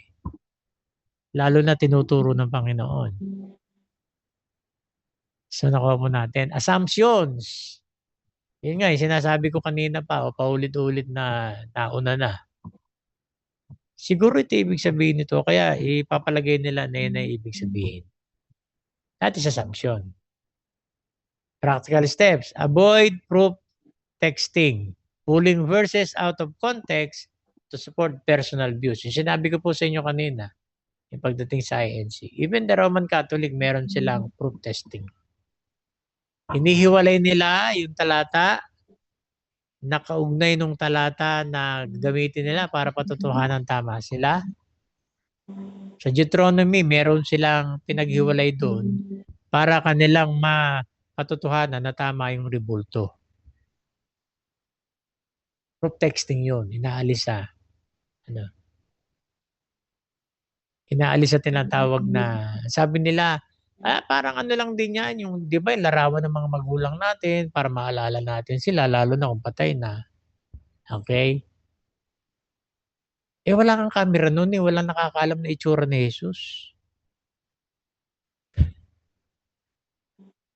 Hindi katulad na sinasabing, siyempre, picture na magulang natin yan, na-picture natin. Tama ba? Okay, lalo na, halimbawa ako, ulila na ako sa tatay ko, saka sa nanay ko. So, kapag gusto kong makita sila, titignan ko yung picture nila. Yun ang picture, yun ang itsura nila. Bakit? Kasi nakunan sila ng picture. Yung Diyos o yung Panginoong Hesus, paano mo masasabi na yung DI ay alaala ni Jesus? Yung ba ang mukha niya?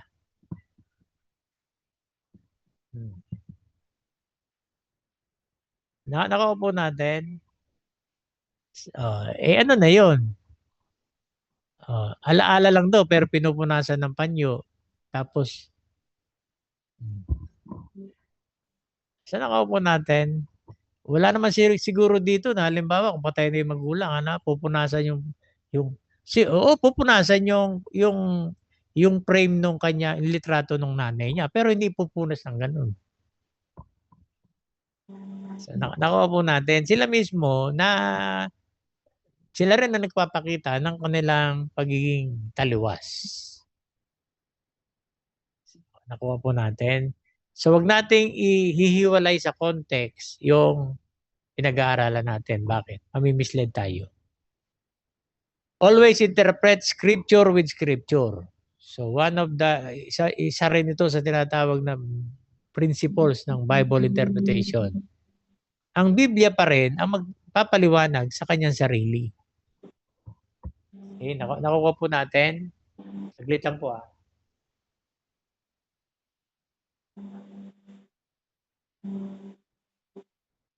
Okay.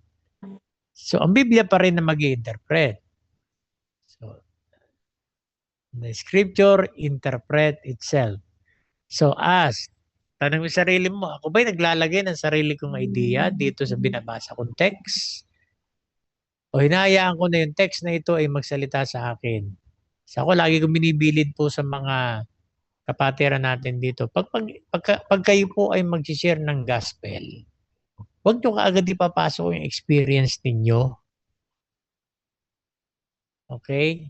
So, yung experience ninyo ang ma-absorb nila, hindi yung salita ng Diyos. Karanasan po, sabi ko, karanasan nyo yan, kaya kayo naintindihan nyo yan. Sila hindi nila karanasan yan, hindi nila maintindihan yan. So, pag kayo nag-share ng gospel, natural, yung gospel ang bibigay ninyo. So, depende kung ano mga sitwasyon ng kausap ninyo.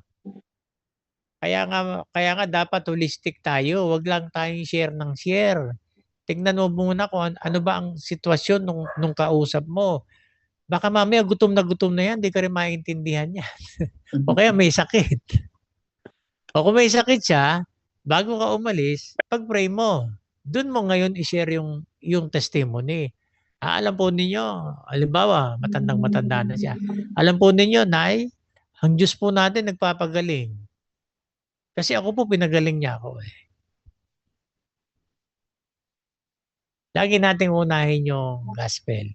Lagi nating unahin yung Diyos bago yung sample natin. Okay, nakuha po natin. Kaya kung ang Biblia, ang sinishare natin, Ang Biblia rin magpapaliwanag dito. Hindi tayo dapat nag-i-impose. Dapat tayo ang nakikinig sa salita ng Diyos, hindi yung tayo maglalagay ng ibig sabihin. Applying scripture properly. Di siyempre, hindi naman tayo doon lang sa tinatawag na interpretation.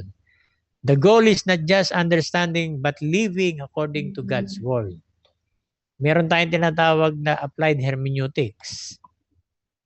Pag sinabing applied hermeneutics, from the word applied himself, i-interpret na siya.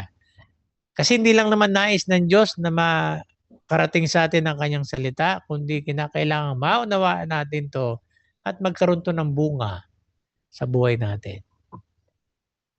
Bakit sinama natin application? Kasi ano ang sense ng ininterpret mo siya na hindi mo i-apply? Sino nakakaalam sa inyo ng phrase na interpretation without application is? So, kung nasa klase lang tayo na sa classroom talaga o sa school, magbibigay ako ng +10 sa makakasagot nung interpretation without application is, alam po ninyo ibig sabihin na interpretation without application is abortion. Ano ba ibig sabihin ng abortion? Di ba inaalis mo yung buhay dun sa tiyan nung babae. So what's the use ng application wala interpretation? Patay. Okay?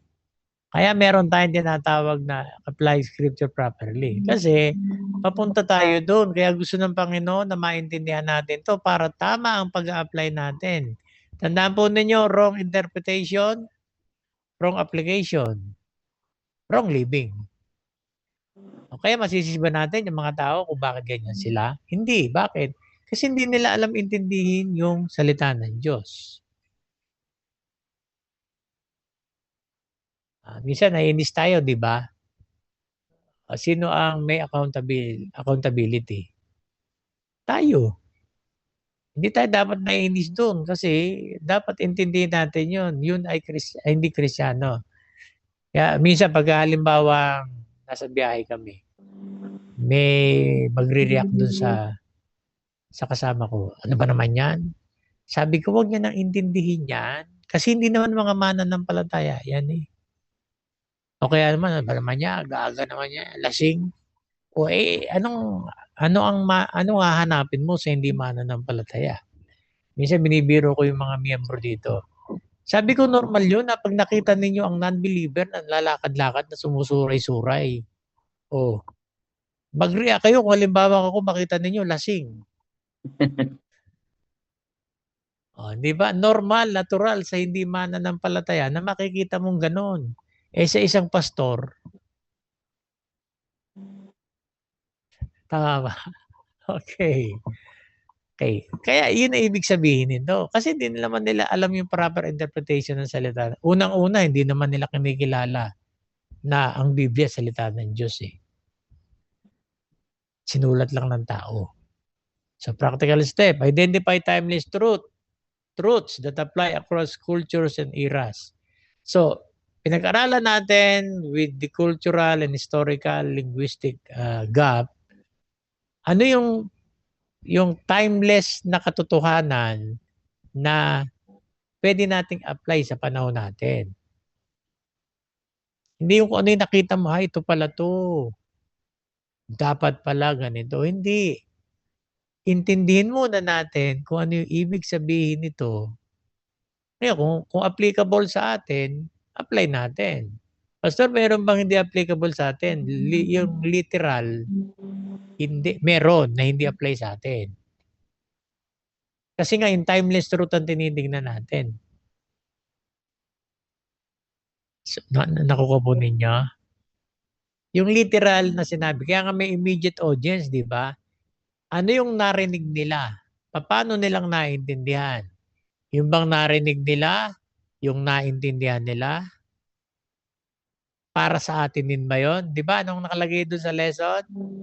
The Bible is written for us, but not directly for us. Meron talagang recipient nito na yung sinabi na yung para sa kanila. Kaya aralin natin to para makita natin yung meaning nito na pwede nating i-apply sa panahon natin. Okay? At hindi natin basta-basta i-apply. Titingnan muna natin kung applicable nga ba. Pero kung timeless truth yan, kung absolute truth yan, applicable yan. Okay?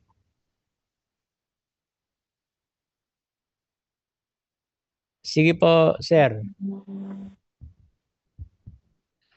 Ingat po. God bless.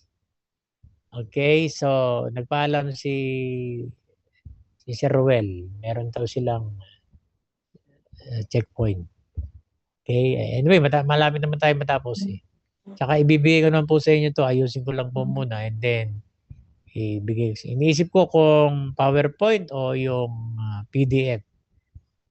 Okay, so siguro mas maganda PDF ano. Okay, so consider how the passage aligns with Jesus' teachings and overall biblical message. Halimbawa, nakita natin yung pangyayari sa Biblia. Okay, nasa Biblia siya pinakita. So, yung pinakita na yun ay merong talagang target audience. Hindi tayo, sila. Ngayon, i-align natin to. Yung bang sinabi doon, tinuro din ni Jesus sa New Testament. Yung kung paano sinabi Okay? So, ganun. Kung hindi tinuro ni Jesus, paano yun? Pwedeng hindi tinuro ni Jesus yung eksakto, pero yung prinsipyo nandun.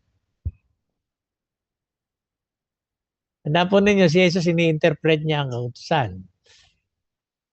Ano sabi niya? Naparito ako hindi para wasakan ng kautusan, kundi tuparin ito. Kaya nga ang tanong, within the context ng sinabi ni Jesus, ano ba ang sinabi niyang tutuparin niya? Yung paghahandog lang ba talaga? O yung ibang sinabi ng kautusan na hindi natin kayang gawin, na siya pwede niyang gawin, and by faith, makuha natin to.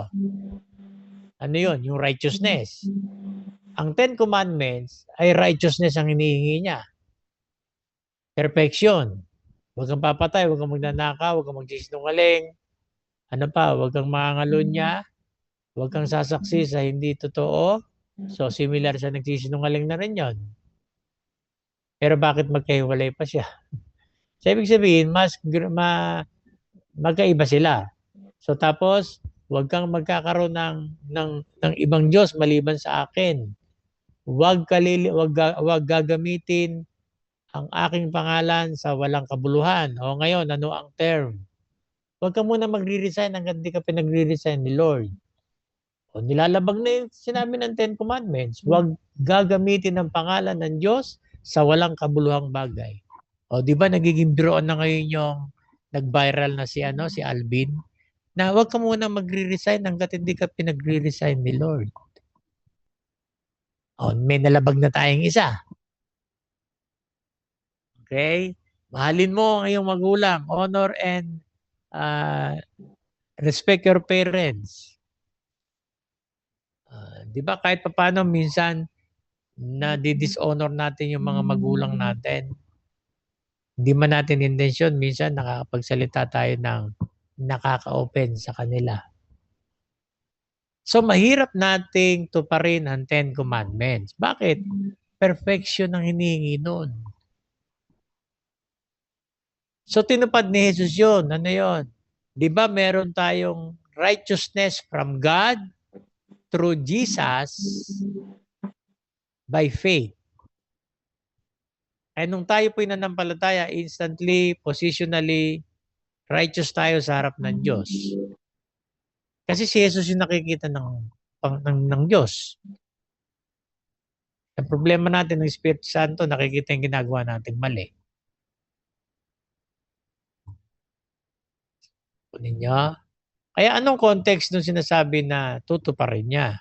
Yun nga bang animal sacrifices lang na nakaturo sa kanya? Ibig sabihin yung paghandog ng mga dugo, Yun yung gagawin ni Jesus. Ihandog niya yung sarili niyang buhay, sarili niyang dugo, sarili niyang laman. Yun lang ba ang sinabi na tutuparin? So, tingnan natin yung context. Yun nga lang ba? Okay. So, what does this mean for my life today? So, dapat tatanong natin. So, ganito pala to. Ano kaya ibig sabihin nito sa buhay ko? Paano ko kaya i-apply to? So, nagsisimula ka ng nag-hermeneutics uli nun. Yung applied. Doon papasok ang the Holy Spirit will convict or will prompt sa puso mo kung ano yung dapat mong gawin. Kaya biglang may pinaisip sa iyo. Naranasan niyo na po ba yung nagpipray kayo pero biglang may sumagi sa isip niyo? Okay? Pagkatapos sumagi sa isip niyo yung nambubuli sa iyo, no? Paano kaya magiging reaction po ninyo? So ano ibig sabihin nun? Okay. So we have to be sensitive sa conviction ng Espiritu Santo. Mangyayari lamang yon kung tayo po ay babad sa pag-aaral ng salita ng Diyos at tama ang pag-interpret natin sa salita ng Diyos. Kung hindi tinuro ni Jesus ng hayagan, so aralin man natin. Okay, so deepening spiritual growth. So, yun ang purpose ng hermeneutics para lumalim ang ating paglagong spiritual. Hindi tayo lalago sa ating buhay spiritual o hindi lalalim ang ating pundasyon kung mali ang interpretation po natin ng salita ng Diyos. Proper interpretation leads to a deeper relationship with God and a more accurate understanding of His will. The more na naintindihan natin ang katotohanang nakapaloob sa talatang pinag-aaralan natin, doon natin, hindi lang natin basta-basta ma-appreciate. Okay, sa Biblia na lang. Pagka natuto na tayo talaga ng mas malalim pa na pag-aaral sa salita ng Diyos, doon natin mas lalo pang ma-appreciate na ang Biblia talaga ay buhay. Bakit? Kasi yan ay salita ng Diyos na buhay. Galing mismo, sa kanyang sa kanyang labi, sa kanyang bibig. Practical steps. Pray for the Holy Spirit's guidance before and after studying. Bago ka mag-aral, pray. Pagkatapos, pray. Ano yung sa ano? For illumination. For understanding. Bago ka mag-aral. After studying, wisdom. Kung paano i-interpret. Kasi kahit naiintindihan mo, hindi mo rin basta-basta dapat i-apply ng ganun-ganun na lang. So pray for wisdom, paano mo i-apply? Kasi minsan baka tama pagkakaintindi mo, mali naman ang application mo. Okay? So reflect on how each passage reveals God's character and redemptive plan. Bawat talata sa Biblia, sabi ganyan nung isang nabasa ko, hanapin mo si Kristo sa bawat talata na pinag-aaralan mo. Ibig sabihin yung kalooban, yung principle, and yung character. Yung buong aklat na yan, isa lang ang tema niyan. The redemptive work of God. Yung plano ng Diyos pagdating sa pagliligtas. Kaya para wag tayong maligaw sa tinatawag na pag-interpret, doon natin i-anchor yun sa plano ng Diyos. Kaya sinabi ng Panginoon ito, dahil yung plano niya na iligtas. Actually, pag sinabing redemptive, tubusin. Kaya tayo tinubos sa dugo ni Jesus. Kasi yun ang redemptive plan. Yun ang plano ng Diyos. I-redeem ang tao. Bakit? Naagaw ng kaaway kasi. So doon natin lagi i-anchor yung ating pag-aaral. Yung plano ng Diyos. What is God revealing about Himself? And how can I grow closer to Him through this passage? Ang karakter ng Diyos ay nakakalat po sa, when it comes sa biblical theology, pag sa biblical theology, lahat ng katotohanan, lahat ng gusto nating malaman sa Diyos, nandun yun sa Biblia. Kaso nakasabog yun eh. Nakakalat lang yun dun sa Biblia. Yung mga ginagawa ng Diyos, nandoon yun. Bago pa man ang batas, nandoon na yung tinatawag na batas na umiiral. Kasi yung batas na yon, karakter ng Diyos yun. Okay? Sabihin yun yung kanyang tinatawag na kung ano siya at kung sino siya talaga. Kaya tingnan po natin yung tinatawag na mga bagay po na ito. So, doon pumasok ang systematic theology.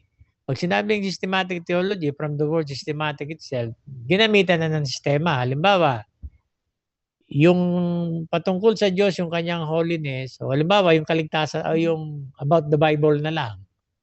Okay, nandiyan yan sa Biblia, nakakalat yung mga inputs, mga kailangan nating malaman. So, yun yung biblical theology. Kumbaga, nakasabog pa siya, nakakalat. Gamitin natin yung term niyo kasi hindi ko makakuha yung akmang term eh. So, gano'n na lang, nandoon yun sa Biblia.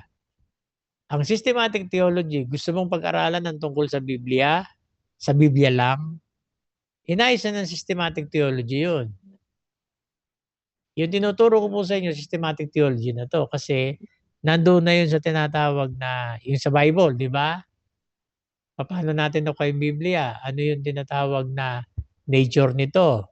So, systematic theology na yun. Inipo na ng systematic theology yung mga nandoon sa nakakalat sa Biblia patungkol sa salita ng Diyos. Okay, sa original language, wala kayong makikitang Word of God o salita ng Diyos. Scripture ang nandun. So, nakaupo natin, kasulatan. So, nilapatan lamang po ng tinatawag na, kasi nga, kopya na lamang yung hawak natin from the original.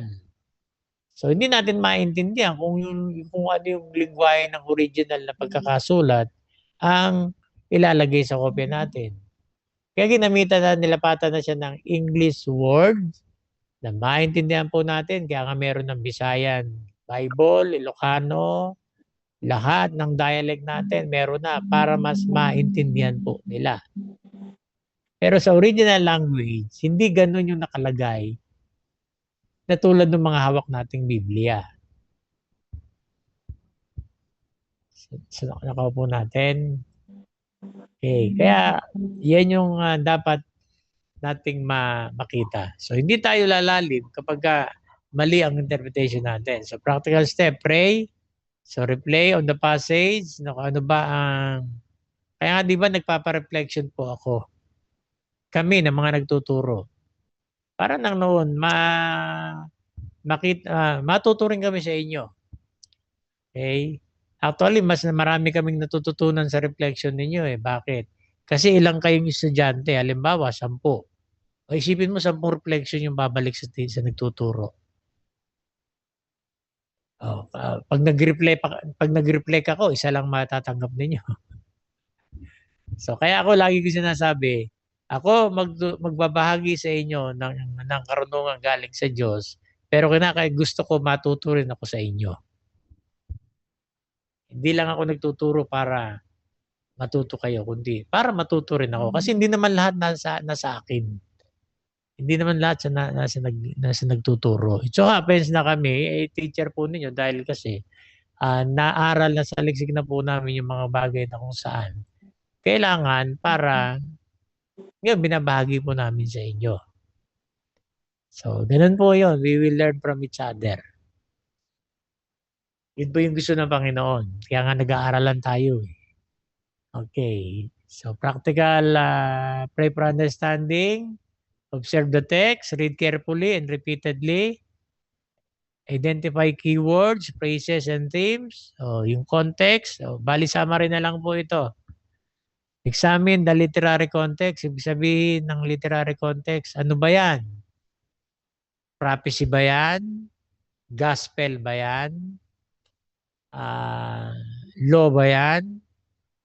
Apocalyptic ba yan? Isa lang naman ang apocalyptic sa Biblia, yung Revelation. Ibig sabihin, it needs time para i-reveal kung ano ang nandito. Revelation lang naman na meron din. Tsaka yung pinakita sa Daniel. Kaya subject natin na Daniel and Revelation, hindi sila pa nag-ihiwalay. Lagi silang magkasama. Kasi meron doon pinakita kay Daniel doon sa prophecy o sa book of Daniel na ang kahulugan doon nasa Revelation. Kaya hindi sila pwedeng pag-iwalayin. Okay, so yun ibig sabihin ng literary context. Narrative, pag sinabing narrative, kasaysayan, mga pangyayari ng bawat mga pinili ng Diyos sa Biblia, nakakapulutan natin hindi lamang ng aral, kundi ng katotohanan na gusto ng Diyos na maintindihan, malaman po natin. Okay, compare scripture with scripture. So, halos summary na lang po ito. Let clearer passages shed light on the more difficult ones. Now, kung may kabataan pa ng bagong mananampalataya, nasama ko minsan sa sa sharing. Ultimong yung Old Testament sa Genesis, kinote niya nung siya ay siyempre, bago ako mananampalataya, I thought, tama. Daming kinote na talata sa Biblia. Lalo lang niyang ginuloy isip nung sinishare niya. Nako po natin. Okay.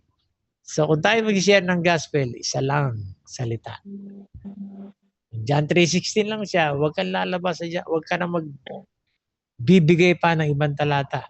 Sa John 3:16 ka na lang. Kung kailangan mo ng tinatawag na supporting verses, huwag ka nang lumayo sa book of John.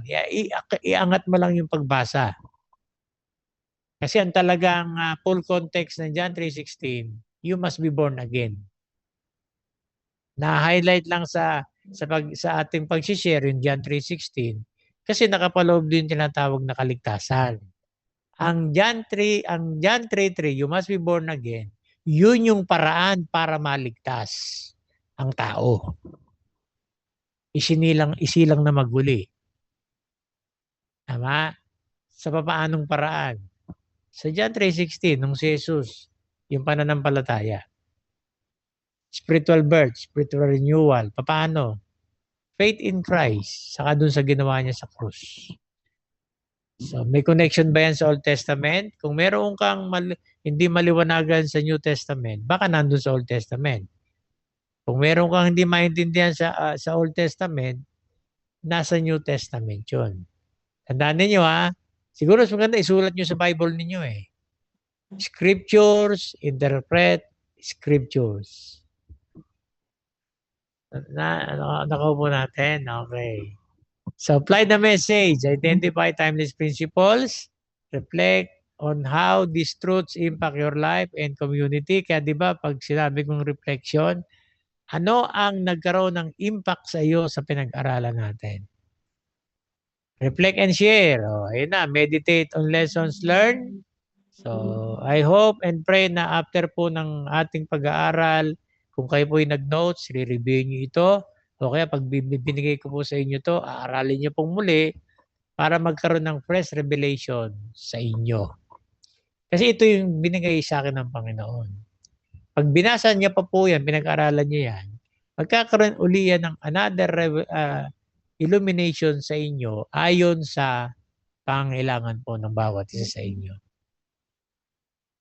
Share insights with others to deepen understanding and encourage accountability. Okay, so hindi lamang po basta gagamitin natin to sa ating ministeryo, sa ating pagtayo, kundi kinakailangan din tong ibahagi po natin sa ating kapwa and share the gospel. Okay, sige po. Maraming salamat po. Diyan po tayo nagtatapos sa atin pong lesson na how